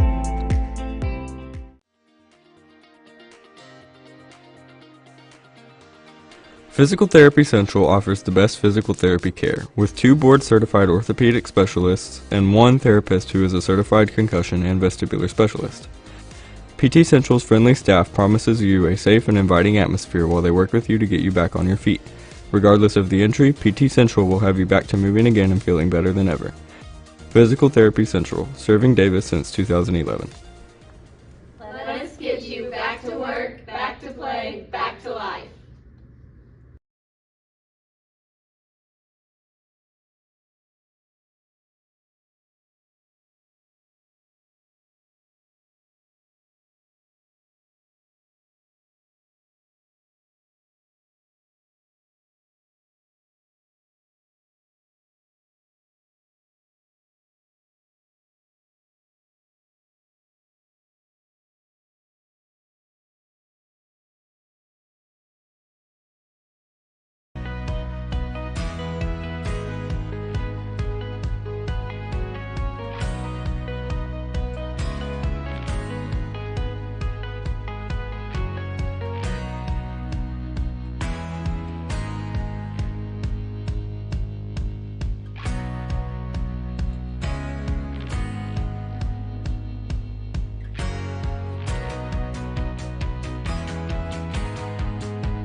So we are back. It's about to start the second half here. 8-8 ball game. Wolves getting the ball after half. So we were talking earlier, guys. Let's look at some scores in some of our surrounding communities here, or district scores. Pull the old application I'll throw up. the one out that I've gotten from via text. The Wynnewood score? The Wynnewood score. Mr. Morse, helping us out there. We got the text. Wynnewood down at half, 62-10. Ouch. Losing to Dibble right Dibble. now. Yeah, that's rough. Yeah, that one doesn't sound like that's really very enjoyable. Okay, so I was trying to find scores, and I was like, why am I not finding any? It's because I still had it on girls softball, because I've been trying to – I was trying to follow our girls the last couple days in regionals. They went up to Alva, did well the first day. Unfortunately, day 2 didn't go their way. Had some calls not go their way. Again, 100% biased show, but some calls that I felt were completely wrong. But that's just me. So in a score that a team we've already seen this year. So number 5 Marlowe actually leads Pauls Valley in the third quarter, 10-7. Wow, that's a good game. So we talked about the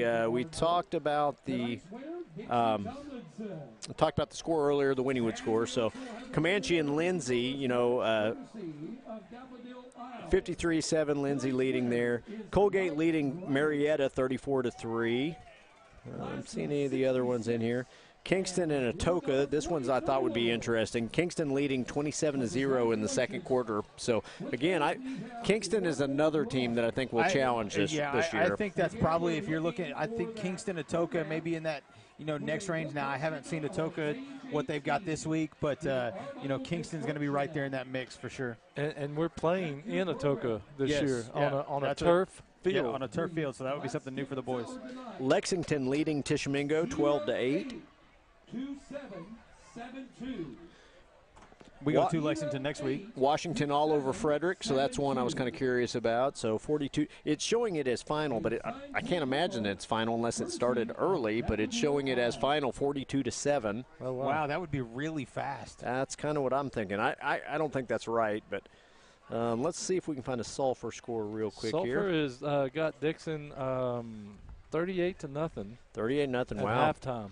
Hey, now it's 45-0. Oh wow. And that's Dixon starting off the season 3-0, but unfortunately getting into that district play. That district is tough. Another battle of the unbeatens here. Lone Grove and Heritage Hall. All Heritage Hall 41-0. 2 undefeated teams. You kind of expect to see that one. I kind of expect to see that every time Heritage Hall plays anyone. Yeah. Other than about Clinton and a couple other ones that usually are pretty good games. Millwood and Heritage Hall sometimes could be a pretty good game. Unfair advantage. Something like that, yeah. Anywho. So here we go. Second half here. 32 seconds ago. I'd like to see the Wolves come out hot now. Yeah, definitely want to see them get the ball back. Long drive, take up most of this third quarter. Really see that defensive front for the Wolverines. I want to see them out there for a long time. Because they're already tired, worn down. It's only going to get tougher for them, which makes it easier for us. So, and the Wolves didn't have didn't have the ball very much in the first half. They had the 91-yard drive. Other than that, it was a couple short drives and that's it. It was a couple of drives. It was just they were both really long by each team and ate up so much clock. So I'm looking to see. Looking for number 8. I'm looking for number 8. I haven't. Is that him walking right here? I believe it may be. Yeah, it is. It does look like he's walking okay. It looks like he's got it taped up quite a bit. I think it's actually his knee. That's if you'll see he's got a knee brace on there. Yep. So, and again, it does look like he's going to give it a go. I know I was talking to Sean a few minutes ago, his dad, and again he thought that he was probably going to try and give it a go here in the second half. I guess we're going to see if he can. Good sign though that he is up on the sideline going back and forth. To the near side, number 28, Mitchell Garrison. Deep man for the Wolves. Deep back for the Wolves, number 1, Dakota Carter. Mitchell Garrison and Jackson Bonner, your 2 up backs. And Holdenville will kick off here. Good kick. It's going to be fielded about the 10-yard line at the 15. Looking to turn up. Cuts back inside. Gets to about the 17 and brought down there by a host of Holdenville defenders. 9-yard return that time by Dakota Carter. So I like what I see him. We're going to come out and we're going to go double tight. Right off the bat. Right off the bat. You think we're going to stay up the gut, or you think we're going to try to get outside, maybe make something happen quick? Up the gut, stay between the tackles, pound it home, and get to the fourth quarter, get them worn out, and add a few more scores. So 2 tight ends, and again, here we go. They're going to motion both into the interior of the offense. Quarterback is going to slide out. It's going to be a Wildcat formation. Rawls going to carry there. Wildcat up the gut. Gain of about 3 there.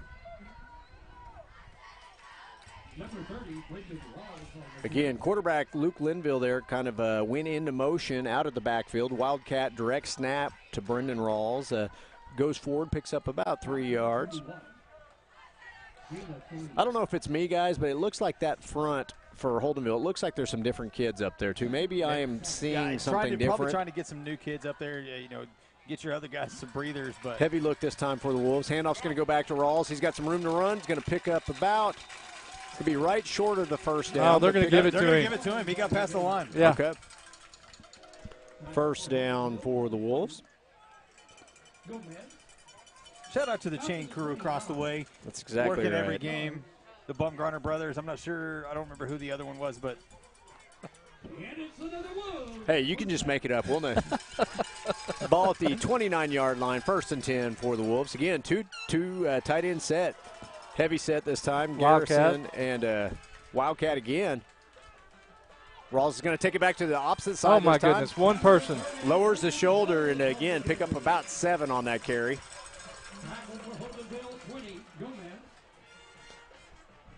Again, I like what I've seen from the Wildcat so far. It is punishing them up front. Yeah, number 2 for Holdenville already has hands on hip, and 62, he was out there a lot that first half. Either blocking or playing defensive tackle. So 2nd down and about 3 from the 36-yard line now. Again, they're going to motion into that heavy look again. Linville's going to go wide. Wildcat again. Rawls is going to get the ball. He's got he's going to get caught at the line of scrimmage that time. Going to pick up a couple. They're going to mark him about a yard short of the first down. It's going to bring up well, I thought that was let's see where it's going to mark it. It's going to mark it a 3rd and 1. 3rd and 1 from what looks like about the 37-yard line. Yep. Motion to a heavy set this time. Quarterback's going to stay under center. He's going to roll back, looking to throw the ball downfield. He's got a guy open. Spencer Clinton with the catch. We've got a flag down, though. I'm afraid of seeing what we got here because they threw it back at the line of scrimmage.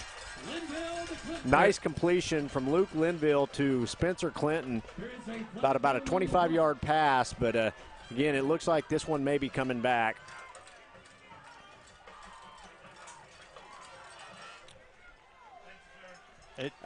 Illegal man downfield. It looks like an illegal man downfield, but I don't know who that was called on. So, again, looks like they're going to say that there was an offensive lineman downfield on that one. Again, it's going to bring the ball back. Unfortunately, it's going to make a 3rd and 1, 3rd and longer now. But, the play was very successful. So I think that at least, at the very minimum, is forcing Holdenville to kind of play a little reserved because they do know that we have that option. So 3rd and 6 now from the 33-yard line. And David students, we've had a set of car keys turned into the press box. So here we go. 2 receiver look this time, more of a pistol formation for Linville. Linville looks to throw the ball, looking to throw. Got him. Come on, Dakota. He's at the 20, 15, He's gone. 10. Touchdown. He's gone. Touchdown. What a Luke pass. Linville to Dakota Carter. I mean, they just let Dakota slip behind him, and I don't know if Luke even saw the guy coming from the backside was going to end up hitting him, but Luke able to stay in there in the pocket, make a throw, hit him in stride, and Dakota Carter took it the rest of the way. Great play. So nice touchdown pass there, 63-yard touchdown pass. And I think he threw it off his back foot. Well, he definitely did because it floated on him. Yeah. That's why I was like, oh, he didn't get enough underneath that. Yeah, I don't think he could, but, man, what an arm strength to throw it off his back foot and put it down there. We're getting ready for the York janitorial supplies, or So York industrial supplies. Wolves line extra up point. to go for 2 here. Again, pistol look this time. Linville's going to throw it again on the opposite side, over the head of intended receiver there, number 12 for the Wolves, which is Trey Melton was the intended receiver. Out of his reach. That was going to be a tough throw. Yeah, it was. He's throwing it on the run. He had a small window. Yeah, and I mean, kudos to Melton for trying to leap out there and get a hold of it, but unfortunately not able to get his hands on it. So 9:03 to go in the third quarter. Wolves now lead 14-8 after the unsuccessful 2-point conversion play. Melton looked like he had knocked the wind out of himself. I could definitely see that because you got a little bit of a hump, kind of a little low spot right over there just outside of the line. Yep. And he kind of came down pretty hard in that area. So I thought the penalty was going to kill that drive for us, but able to hook up with the long touchdown pass. So Wolves take their first lead of the game. I'm kind of shocked that Holdenville let Dakota slip behind him after just letting it happen the play before with Spencer. I think they're committed to stopping the run. Yeah, 100%. And that's going to play in our favor. But now they're going to have to play both, which is still going to work in our favor because now I think it opens up the playbook for us, and we're going to be able to run the ball or throw the ball at any given moment now. So we get ready for the ACT roofing kickoff. A new number in the last one. Like to see our defense come out and go no more than 3-4 plays, get the ball back.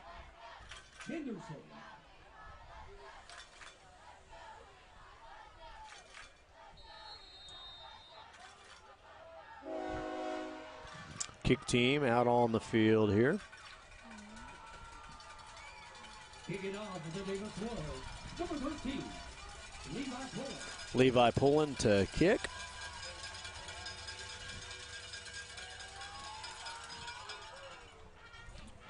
Little bouncer in the middle. It's going to hit about the 30-yard line, come down at about the 37, about 7-yard return that time by Holdenville. Holdenville's first possession of the second half.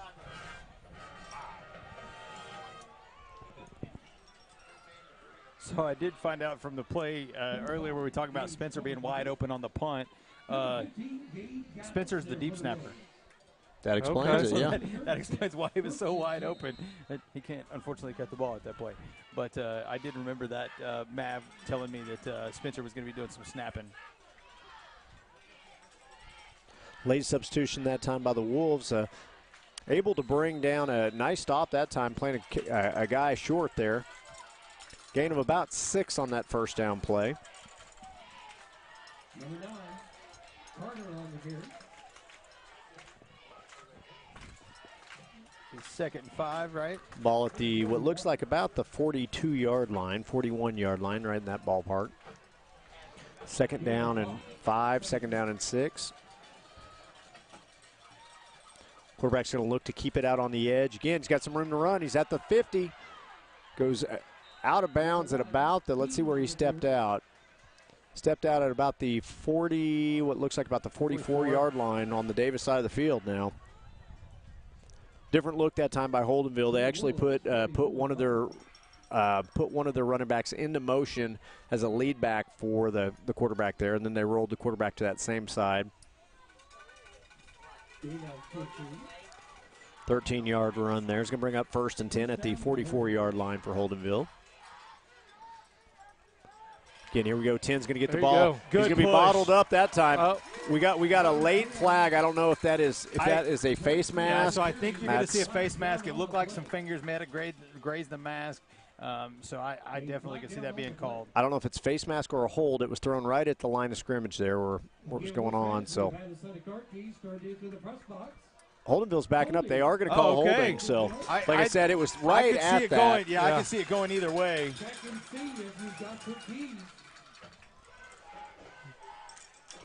So Holdenville's going to be moved back to their side of the field now after the holding call. Ball's going to be spotted at the 45-yard line.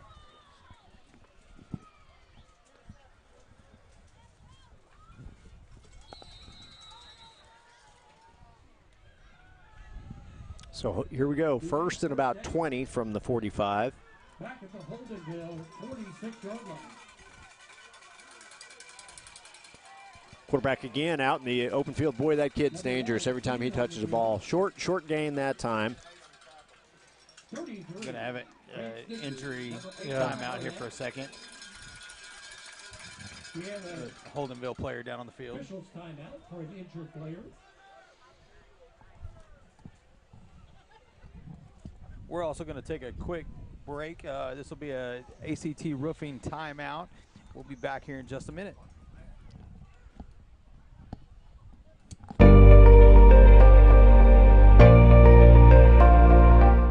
Here at Hilltop Animal Health Center, our doors are always open for your animals. From your friendly pets to your large livestock, we are always happy to help. For more information, give us a call at 580-622-4088 or stop by and visit us at 5115 State Highway 7 in between Davis and Sulphur.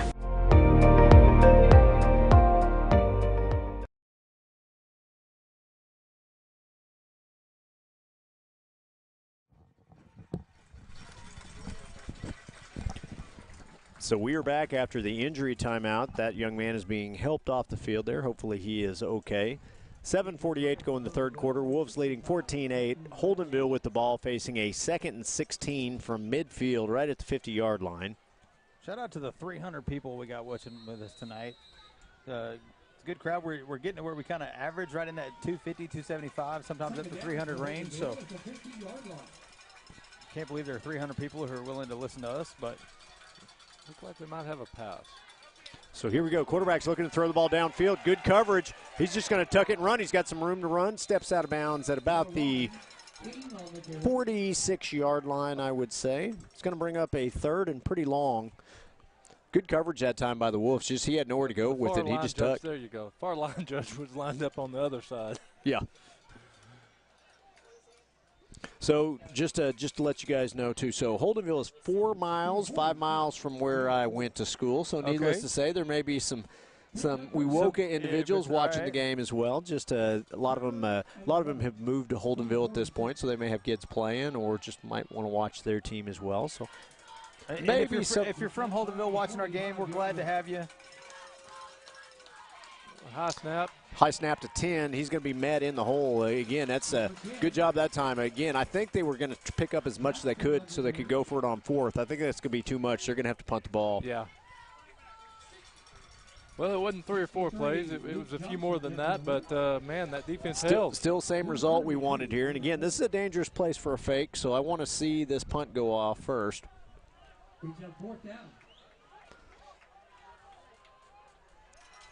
Again, Davis done a pretty good job of controlling the clock when they've had the ball. Putting some pressure. Ooh, the ball goes straight out of bounds. Bad kick that time. I have to see where they're going to mark this. That's not going to be much past the Not 35. much of a kick. So, again, hit off the side of his foot, it looked like. No way. No way. Looks like they're going to spot it. How in the world do you get that spot? That's where the coach caught the ball, and it was 3 yards outside the line. So Davis will take over. Again, kind of a questionable spot there. Well, it looks like he's moved it up. Well, no, he's going to mark it at about the 29-yard line. I'm sorry, that's not questionable. That's just wrong. Wow, okay. So here we go, boys. Heavy set this time. Linville in the shotgun formation. Handoff goes to Rawls. Going to make a first guy miss. Pick up about 3 on that carry. And again, he's been pretty good to pick up about 3 just about every time he gets the ball. Yeah, I will say 24 was in the backfield for Holdenville on that play, and he grabbed him pretty quick and made a good stop. Looks like that they're going to mark him as a gain of 2 there, so it's going to bring up a 2nd and 8 from the 31-yard line. Gain of 2 to the 31.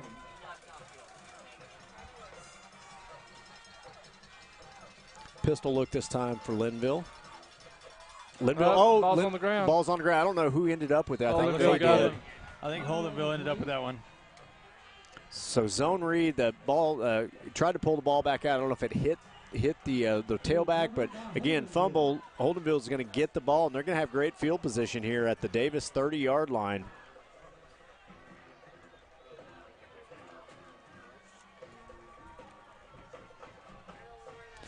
So again, those fumble turnovers, man, they're killers. Yeah, they're going to be, you know, that's one of the fastest ways to swing momentum is by a turnover. You know, got to hold on to the ball. So here we go. Defense got to get the momentum back here. 6:11 to go in the third quarter. Wolves leading 14-8. Holdenville now threatening with the ball at the Davis 30-yard line after the fumble.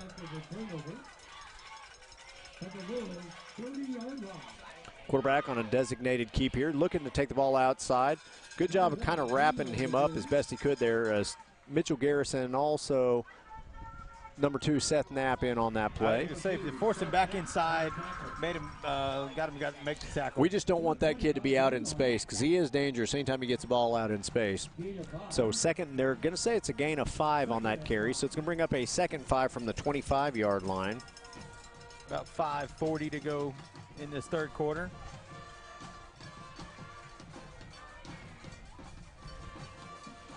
So Barnett is back out there, so I don't know if you guys noticed that or not, but he is getting to play some here.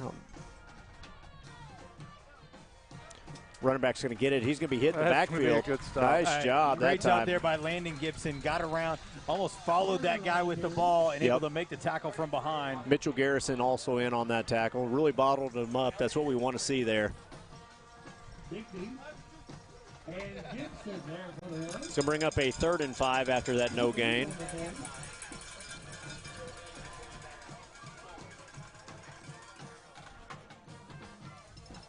Third down, 3rd and 5 from the 25.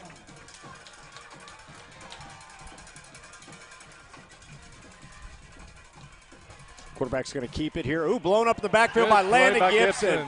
Beautiful play that time. Not only blows the play up, but ends up with the tackle. He's going to drop him for a loss, and that's a big one. That's exactly what I've said earlier in the game. That is his job. Get in the backfield, create havoc. So it's going to create a 4th and about 8, it looks like here. Now, I would imagine they're probably at least I think they're going to go, they're gonna go for it, yeah.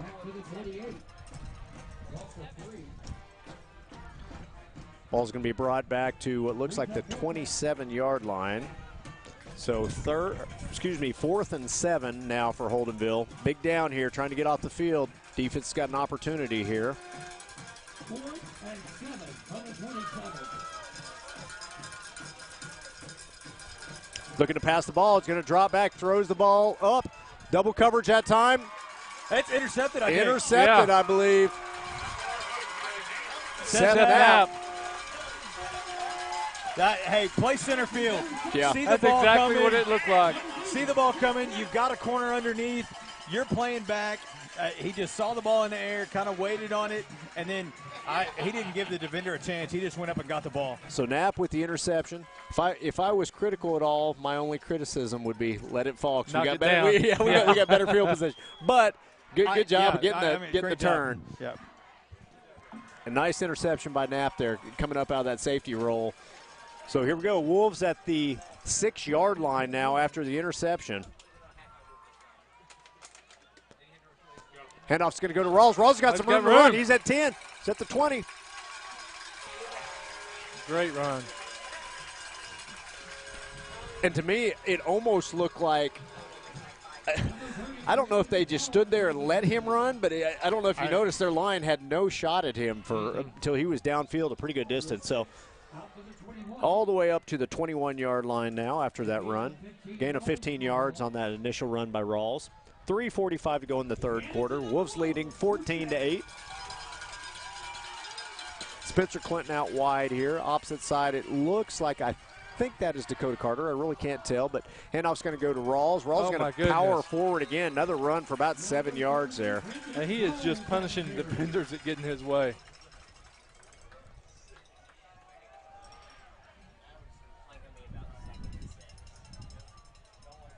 That run almost looked a little like the hammer. Yeah, it did, didn't it? Hey, don't get him confused now. No. Ball at the 27-yard line, it looks like. 2nd and 5. Another Rawls. This by D. Eidelman there with the first down run.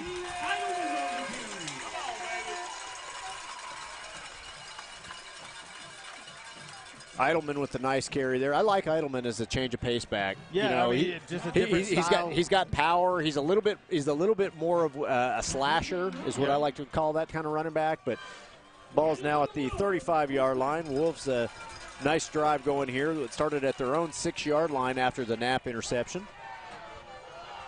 Wolves going to line up in the wishbone formation this time.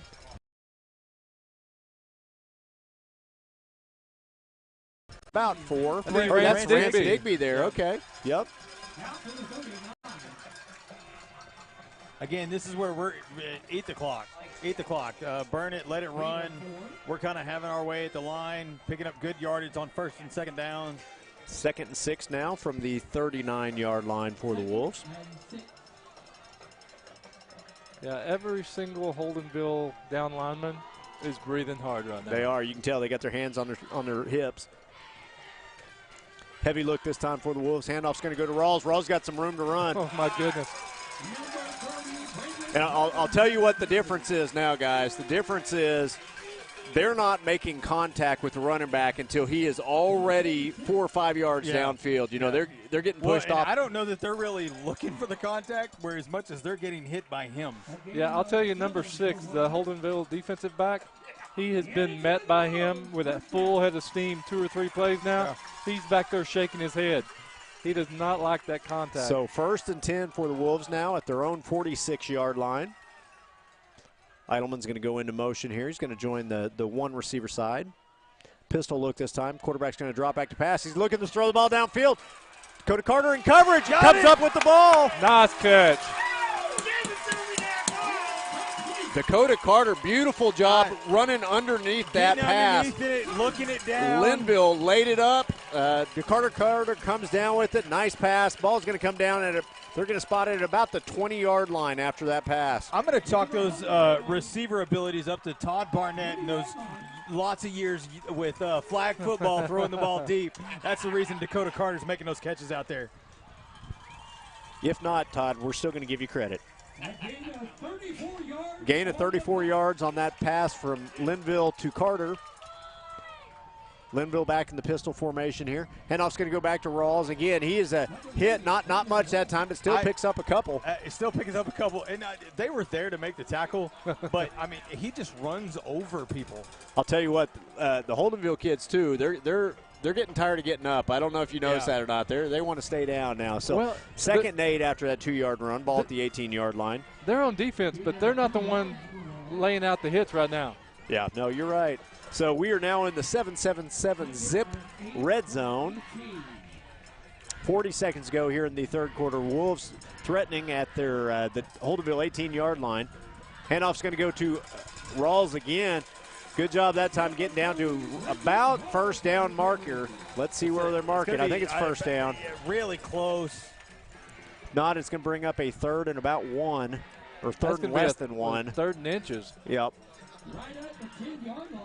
Ball's going to be spotted at the 10, 3rd down, and again, 3rd down and about a foot, it looks like. I think we're going to the 4th quarter. I doubt we're not going to get a play in. Nope, so that's going to be the end of the 3rd. So raise 4 fingers, 4th quarter, here we come. Wolves leading 14-8 and threatening on the Holdenville side of the field. We talked about this. We thought this was going to be a good game. It's been that so far. Very run-heavy game, back and forth from both sides. But just as we all talked about before the game started, would the depth become a factor late in this game? You could see it right here. Holdenville tired. They've been beat up. They've been out there a long time. And now it's really starting to show. And right now the Wolves getting to kind of just move the ball at will down the field. And I hope Mr. Morse goes back and watches those 2 pass plays. Boy, he'd be smiling. Oh, man, you know he is. Great seeing Macho Man Morris last week at the Davis-Wynnewood game. Always enjoy seeing Jared. There's a couple of times he came storming into our side of the box. He sure did. And I don't know if y'all saw it, but after the game, a bunch of our kids flocked to him out there. Oh, I'm sure they did. Yeah. Mr. Morris was very well liked in school. You could walk out on the field and hear Mr. Morris, from across the way, and look up and see 5, 10 kids running towards him. So they love that man. They miss him. We do too, kind of. I mean, Chad, you got big shoes to fill, so no pressure. I'm obviously falling short of that. I'm doing the best I can. You're doing awesome. You don't have a window in front of you right now to beat on. That's right, if you did. So here we go. Heavy set again this time for the Wolves. Handoff's going to go to 14. Tyson Moss. Ooh, going to go down at about the 1 foot line. Good hard run. Nice 9-yard run there by Tyson Moss. And again, I like Moss, especially, he's kind of the thunder to Rawls' hammer, or lightning. Absolutely. I mean, you're getting beat up, and I would probably say those are a little bit reversed. I think, Mike Tyson's probably the lightning, where you're getting beat up by the thunder. It's the loud noises and bangs. That's Rawls out there for you. Yeah. So here we go. Flex bone look this time. They're going to motion into a heavy set. Rawls is going to keep the ball. He's going to get in the end zone. Touchdown. 1-yard touchdown run by Brendan Rawls.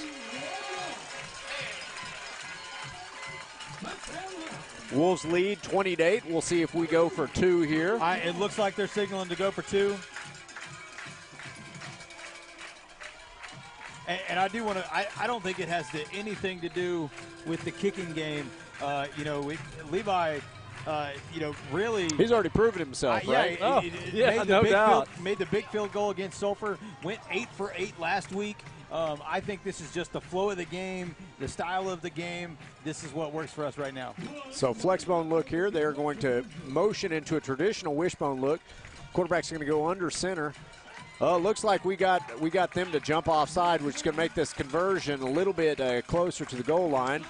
Offsides by the defense. Nice job that time of the old Davis hard count getting them again. Yeah, I mean, you see it every week. Again, one of these days I'm going to learn what we're doing in the hard count, because it amazes me every single week. The other team jumps off every week. I don't understand. You see it, you've got to see it, you've got to know about it. It's not anything new. It's done all the time, and teams still fall for it every week. So here we go. They're going to now line up in a heavy set. Handoff's going to go to Rawls. Rawls is going to be. He's going to get there. in. He's in. Yep. So the 2-point conversion is good. Wolves now lead 22-8. 11:33 to go in the ball game. So I want to go back to what y'all were talking about earlier with Rawls and Moss. Moss really hammered it out against Sulphur. I mean, he was in that Wildcat lot, and I mean, he's capable of playing that type of ball too. And between the two of them, man, they're a handful. Yeah, hey, so guys, the other thing that's interesting is this is the second long drive we've had. We had that 91-yard drive in the first half. Well, this one was 94 yards. Yeah, so again, that is stereotypical Davis football.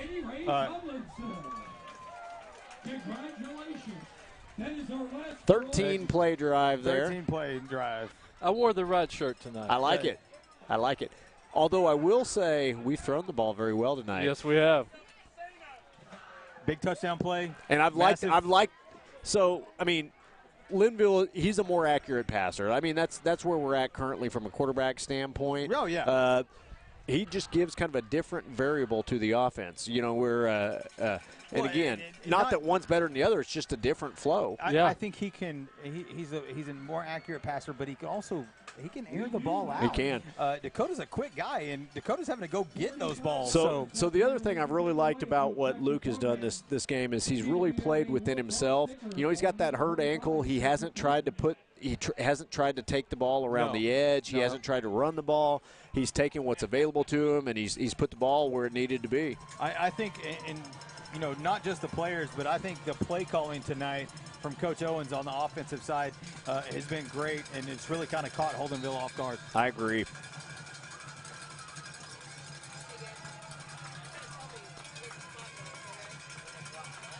So again, 22-8. We get the Davis ACT leaving. roofing kickoff.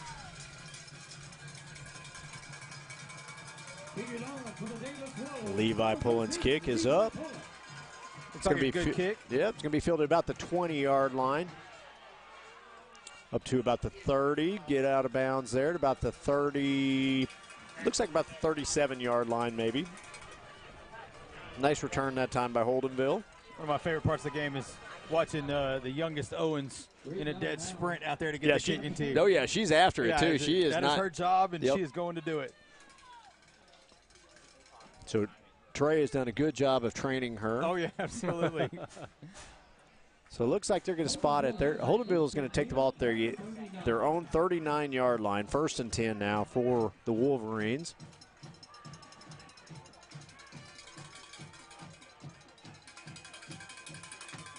Handoff's going to go up the middle to number 10. Played pretty good up front that time. 56 Mason Tomlinson and 44 Wyatt Fielding in on that tackle. Gain of about 4. 33, Rance Digby, they're on the bench. I believe Rance Digby was also in on that play. Gain of 4. So 2nd and 6 from the 43-yard line for Holdenville. Going to get it around the edge there. Ooh, does a little. He's going to have a first. He is going to have first. By the way, that is against the rules to leap, but he did a hurdle. But again, first down there. I very seldom see that ever called. It's kind of one of those weird rules, you know. I'm not really sure. The intent is for player safety because they don't want you airborne and taken out. But so 1st and 10 at the 50-yard line for Holdenville. So Holdenville trying to get down, cut down this deficit. Quarterback's going to keep. Nice run that time. Gain of about 4. Man, Landon Gibson just absolutely pancaked that offensive lineman. The one that's hurt now? No, he was on the far side. Okay, I didn't see it. I mean, he essentially lifted him up off the ground and put him into the ground. So a little over 10 minutes to go in the ball game. Wolves leading 22-8, but Holdenville now threatening. They moved. That's got to be a false start there. Yeah. I think 56 moved a little bit before the snap. Absolutely, that is. He did. He was the kid. He was a little, that young man, he was kind of shaken up the play before. If that far line judge changes the call, I'm going to be shocked. No, they are backing him up, so. False illegal procedure on the offense is going to move him back. So from 2nd and 5, it's going to bring it back to a 2nd and 10 now. Ball's going to be moved back to the 50-yard line.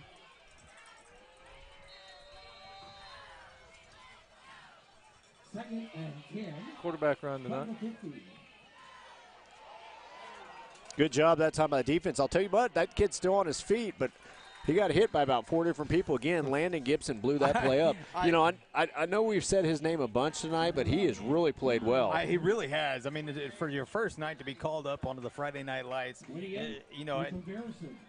I'm not trying to discourage any junior high kids, but there's a vast difference when you get the variations of levels of football. And so to come up from junior high to play on a Friday night and play as well as he has, kudos to that kid. 3rd and 9 now for Holdenville. Ball at the 49-yard line. Up, we've got a timeout. Yeah, that's going to be go ahead. No, they were trying to pull us offside. So yeah, going to be a timeout on the field, so that'll be a ACT Roofing timeout. And with that, we're also going to take a quick timeout. We'll be back in just a minute.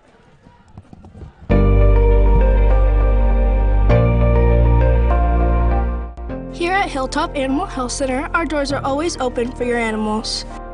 From your friendly pets to your large livestock, we are always happy to help. For more information, give us a call at 580-622-4088 or stop by and visit us at 5115 State Highway 7 in between Davis and Sulphur.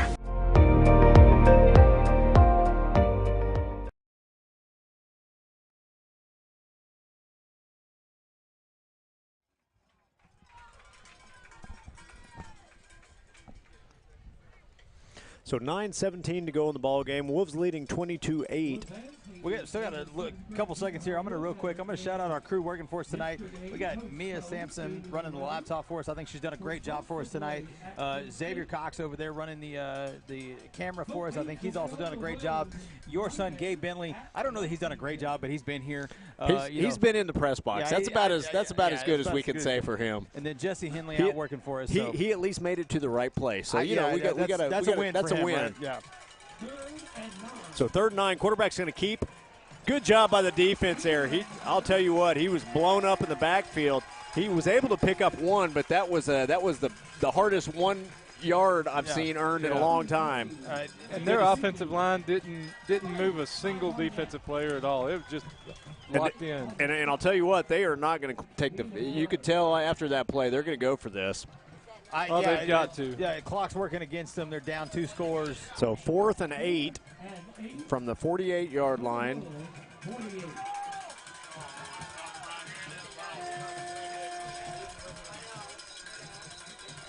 Okay, let's see what we got here. They're going to take another timeout. It'll be another ACT Roofing timeout. We'll stay right here. Well, I'll tell you what, they're going to. I would think they're going to want those timeouts back. The 2 they've just burnt. So I saw Coach Parker. Coach Parker was immediately out there talking to the boys. One thing, I love the excitement. I love to see the boys get into the game.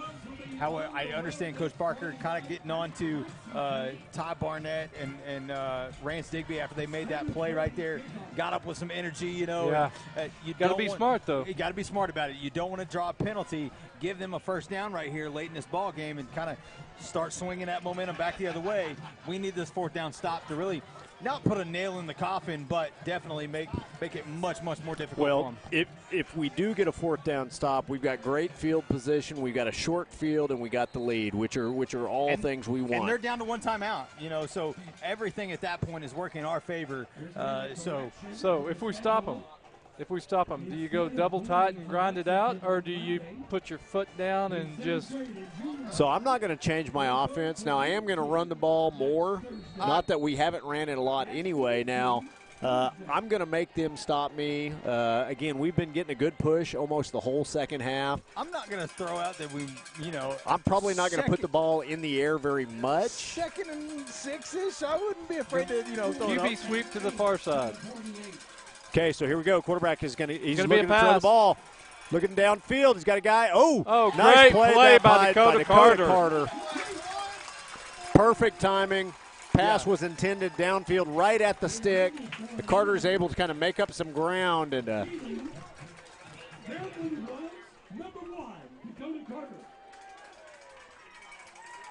wow. So Yikes. Bobby and I just got an update on the Wynnewood score. Ouch. Oh, my goodness. Wow. So if you haven't seen it, I'll go ahead and share it. 82-17. Oh man, final. That is tough. That is tough. I hate that for any team. That's tough. So here we go, boys. Got the ball back. 8:30 to go. I want to put one more in the end zone. Quarterback's going to keep this time. You know, here I was saying a little while ago that Linville is. That makes me a little nervous. I don't want him running right now, to be honest with you. Yeah, but it is a change of pace because we haven't ran with him one time this game. So no, I just don't know that I'm willing to risk that at this point. Late Sure. in the game, we're up 2 scores. I don't want him getting hurt again. So 2nd and 6 from the 48-yard line now for the Wolves. Gain of 4 on that play. Clock ticking down below 8 minutes to go.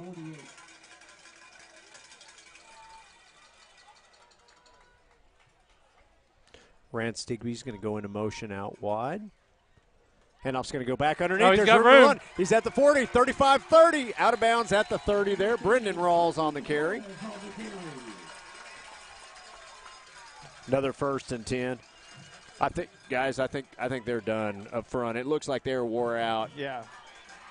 We shall see. Well, I think in their mind it's a foregone conclusion now. I mean, you can see it in their posture. They're pretty.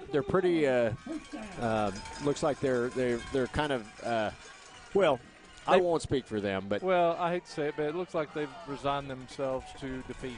Yeah. So here we go. First and 10 at the Holdenville 30. D. Eidelman's going to split out wide there. Handoff's going to go back underneath the Rawls. Rawls is going to pick up about 8 on that carry.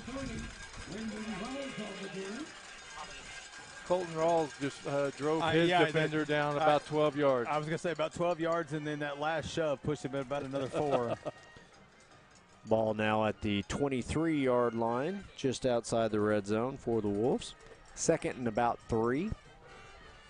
24.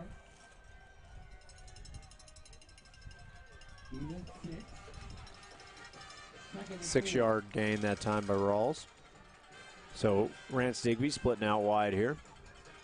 Handoff's going to go back underneath. This time they did a good job, kind of corralled him, grabbed a hold of his foot. Short gain or no gain here. It's going to be a 3rd and about 2 or 3rd and 3. I'll throw out a local score I got. My alma mater, Ardmore, knotted up 21-21 in overtime. Hey, who are they playing Playing against now? Noble. Okay. Been a tough season for Ardmore this year so far, so I know that they would love to get one on the winning side. Yep. 3rd and 2 now for the Wolves from the 22-yard line. Heavy set this time. Pistol look. Handoff's going to go straight up to Rawls. He's going to pick it up. And that clock is, yeah. well, they're going to just to spot the ball. Should start back. Yep. There you go. So 6 minutes and about 20 seconds go. Ball within the 7-7-7 zip line red zone. Ball at the 19-yard line. 1st and 10 for the Wolves.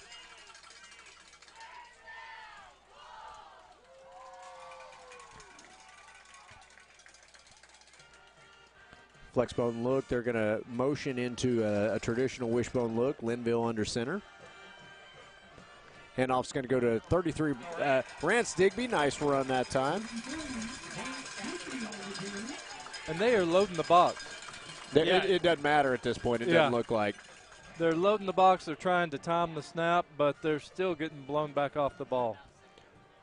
So it's going to bring up a 2nd and about 2. Ball at the 11-yard line. Gain of 8 that time by Rance Digby. Nice run by Rance. Flexbone look this time. Got a motion back into the wishbone.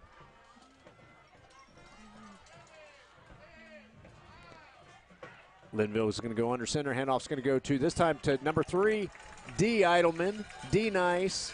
3D, whatever you want to call him. Yep. Looks like we're going to have a 1st and goal. 1st and goal here at about the 5-yard line.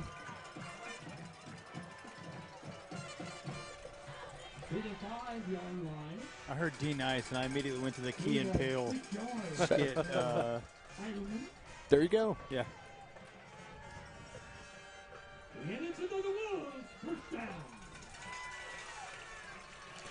Again, I think Holdenville's ready to get out of here, guys. They have been getting pounded up front.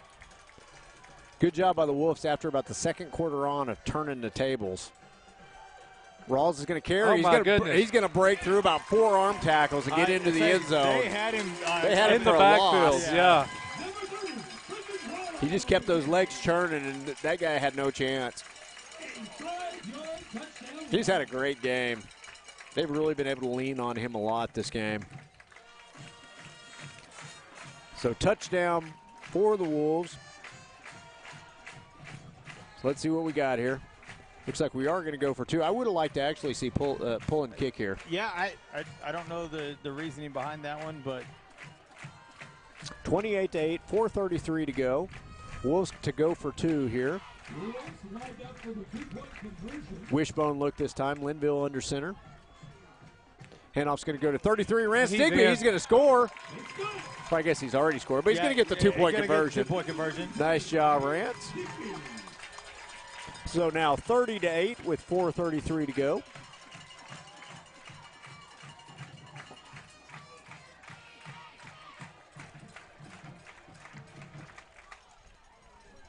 Well, I believe it's been the game that we all expected it to be. Just a lot of running up the middle between the tackles. Good, hard. I think I used the word brutal at the beginning. Physical, aggressive. Yeah. if you're Holdenville, I think you got to throw out the word exhausting. Yeah. As Mike Tomlin once said, we want to be violent. So that's what Davis wanted to do. That first drive, Holdenville came out and looked like they were going to be the team that were going to kind of swing that way. But Davis made very quick adjustments and shut that down from that point forward. Yeah, I would go so far as to say they've been mobile, agile, and hostile. There you go. I like it. As we get ready for the ACT Roofing kickoff. 4:33 to go in the ball game. Wolves now leading 30-8. Going to throw this out there. You guys got to be thinking about it. We're getting late in the game. You're going to have your player of the game. Oh, I don't have to think very long. That's an easy one. Okay. And that's probably good because I don't think very long anyway, if you haven't noticed. I've never been confused with somebody that spends a lot of time thinking. Yep. I'm not going to touch that one. Man, I gave you a softball and everything, yeah, Chad. Exactly. You're supposed to Another good kick by Levi. Oh, my goodness. No. Oh, he's got a little bit of a lane. Oh, he's still going. Nice return. 44. Wyatt fielding in there. Showing off the speed to run that guy down. I think it was the height. His height to reach out there and grab a shoelace. The reach to be able to get out there and get one. Let's give him credit for the speed this time, right? Just because he has monkey-like arms and was able to grab him from a long distance, right? Yeah, absolutely. So 4:23 to go, 30-8. Holdenville now with the ball, 1st and 10 at the 47-yard line.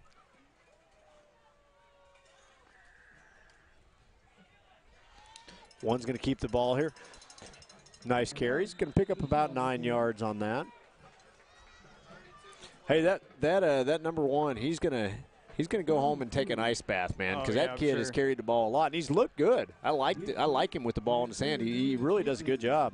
68, Peyton Thomas making his way onto the field. Gain of 9 yards. 9 yards on that carry by the Wolverines. 2nd and 1. About 3:50 to go in this ball game. One's going to keep the ball again. Another good job of picking up some good first down yardage.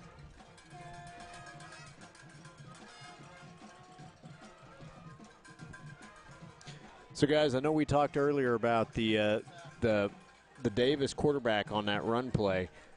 At this point, if I'm the Holdenville coach, I'm not letting one run the ball anymore. He's too important to that team. Again, just my own call, but I agree with you, but they don't. I don't know if they have anybody else. I think you're probably right. That's probably the issue. But 10 has looked good when he was running the ball. We haven't seen him as much in the second half.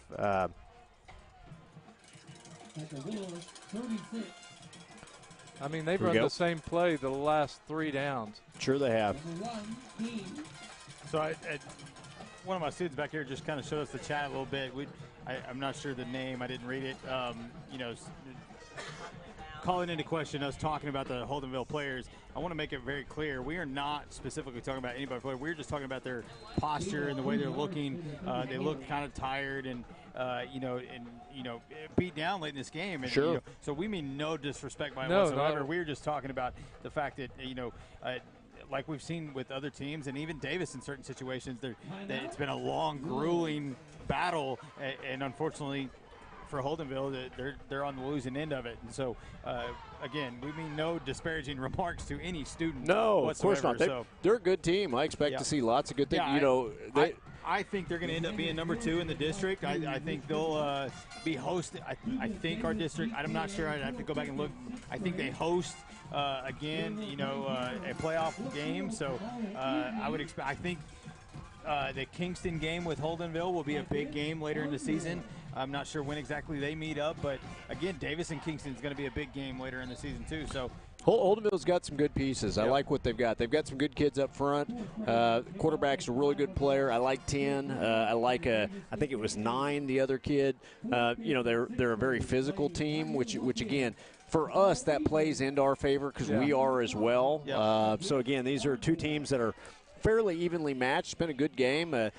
kind of got a little separation here in the fourth quarter, but it's been a good game throughout. We share a lot more than just a fight song. The You bet, styles man. of football Yeah, and sure. everything, a lot of similarities here between Davis and Holdenville. I like their plan of attack early in the game, especially.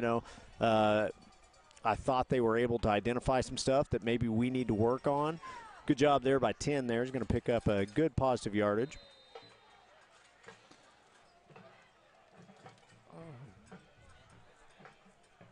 Clock will stop for a first down. 10. Jackson on the carry. And one thing I think we would all agree on, this has been a physical game. These teams have they've gave each other their best shot pretty much the whole game. Yep. So yeah, I think the linemen from both teams are going to have a ice bath tomorrow. So 9 there with the carry.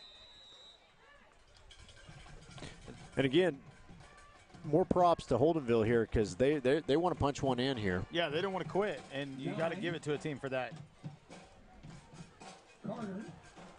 2:44 to go in the ball game. Wolves leading 30-8. So next week, guys, we are on the road, if I'm not mistaken, at Traveling to Lexington. Never been to Lexington football field, so that'll be a new one for me. Looking forward to that.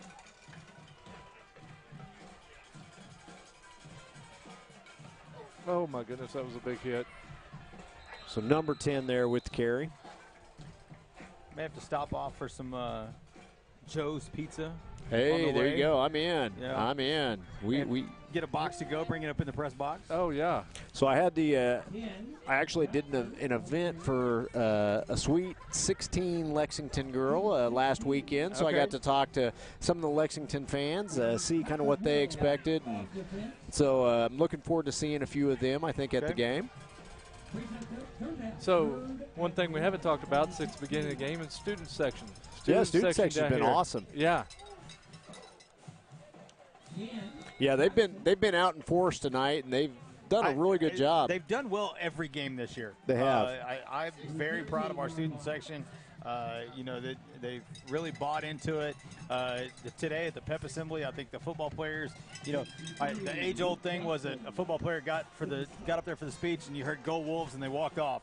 It's not really been that way thus far. Everybody's been actively involved and lots of good things to say, and so you're seeing everybody kind of buying in from top to bottom, and that's just great for the atmosphere. So in the student section, they understand that how they can impact the game. Nice job that time bringing the quarterback down for a loss Gibson. there. Landon Gibson. And again, that freshman, he's played well tonight. First high school game he's ever played, remember? So first time he suited up with the high school tonight. Played some meaningful snaps. So 1:16 to go in the ball game. 30-8, Wolves leading. So okay, real quick, what do you guys got? Player of the game, Chad. You want to go first? I could go either receiver or running back, but I got to go Brendan Rawls. Okay. I'm with you. I'm gonna give a couple honorable mentions, but then my pick is going to be Brendan Rawls. But I think you've got to give a nod to a couple of guys. Well, I'm going to throw 3 names out there, actually. So Dakota Carter, great game, good defensively, back, on a couple of pass plays, and then of course the touchdown pass, the big play, big touchdown play, or big pass play later on. So great game by Dakota Carter. Luke Linville coming back, knocking it off, playing well, having a good game, and you got to mention the freshman. He's played great, done his job tonight. Kudos to him, but ultimately, player of the game for me, Brendan Rawls. Player of the game, it's got to be Brendan Rawls. There's no other choice. And in my opinion, all those other guys did a great job tonight. Dakota Carter had a great game. Landon Gibson had a great game. Again, looks like they're going to try and get in here. Let's see. It's going to be short, but again, there is only one choice. He has been the workhorse today. He's carried the ball when they needed to. He's picked up 1 yard when they needed it. And again, they've really leaned on him, and he's came through for him. So again, oh wow, Holdenville's going to get in. I think they're. Tell you what, good job that time pushing the pile. 48 seconds left. Holdenville's going to score. Good tough run that time, man. They just couldn't bring him down. They gave it to that 10, and that 10 said, "You're not going to deny me. You're not bringing me." Yeah. And so 30-14, Holdenville to go for 2 here. 48 seconds to go in the ball game. Yeah, timeout, Davis. We'll just go ahead and stay right here for this one. But so looking ahead with next week, like we said, we're going on the road to Lexington and then come back home for that big game against Kingston, right? I believe. I think you're right. Yeah, so that'll be a good one to mark on your calendars for next time right here at Wolf Field. I expect Kingston to be probably that 3 spot, but we'll just have to wait and see. But, yeah. So Davis looks like they're going to move to 1-0 in district, 3-1 on the season. Okay, so 3-1. I actually had a conversation last night about this. We had our preseason show, and we all said that if we got through these first 4, 3-1, that was going to be a good start to the year. One of us didn't pick 3-1, though. Let's just be honest. Yeah. Well, sorry, Chad. That's all right. Oh, but I'm throwing trash at people. But I will be completely honest. Not exactly how I expected the 3-1. Me neither. But a great 3-1 to start the season for the Wolves. Okay, 2-point conversion here. Nice crazy pass. It's picked off, but 2-point. That was a lineman back there. Number 66 back there threw a little jump through the Tim Tebow jump pass, intercepted in the end zone there. So the 2-point conversion is no good. So it's going to end up being 30-14 here. Again, 48 seconds to go in the ball game. I think we can say this one's probably finished.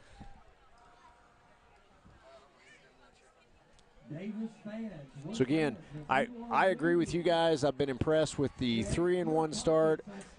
And if we're being totally honest, we had it right there to be 4-0. 4-0, yeah. I mean, injuries hurt us in that first game a little bit. Injuries, penalties. We didn't recover real well when it happened. So again, penalties late.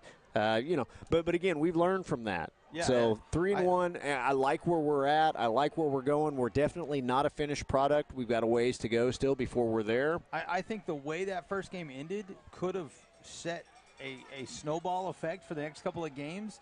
But Davis really kind of stood tall and did what they needed to do to make sure that didn't happen. And now we've rolled into first week of district play and going to take off the win. Good job by the coaching staff, of making those adjustments. After the injuries took place, the whole game plan going into the Sulphur game, again, a really good job by the coaching staff of getting these guys ready to go after a tough first game loss. So deep onside kick here is going to be fielded there at about the 45-yard line. Braxton Griffin there to catch that one.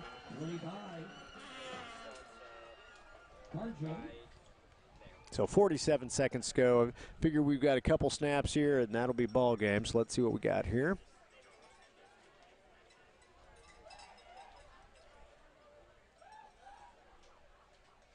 Good job. Good game by the Wolverines here this evening. Tough game. Tough game. You bet. And the Davis kids, they kept their composure after Holdenville went down the field and scored, and they came back out. They didn't panic. No. There was no panic at all. And again, victory formation here. Linville's going to take a knee. I think we'll have to snap it one more time here.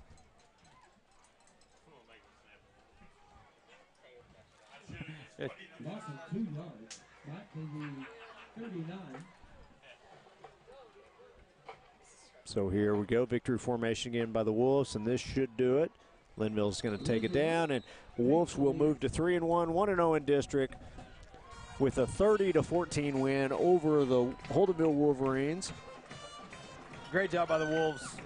Great job by Holdenville. I think 30-14. It was a great game, hard-fought game by both teams. I really expect to see both these teams in the playoffs and probably do well in the playoffs. I'd really like to see Holdenville maybe take on, get a Redemption match against CCS from last year.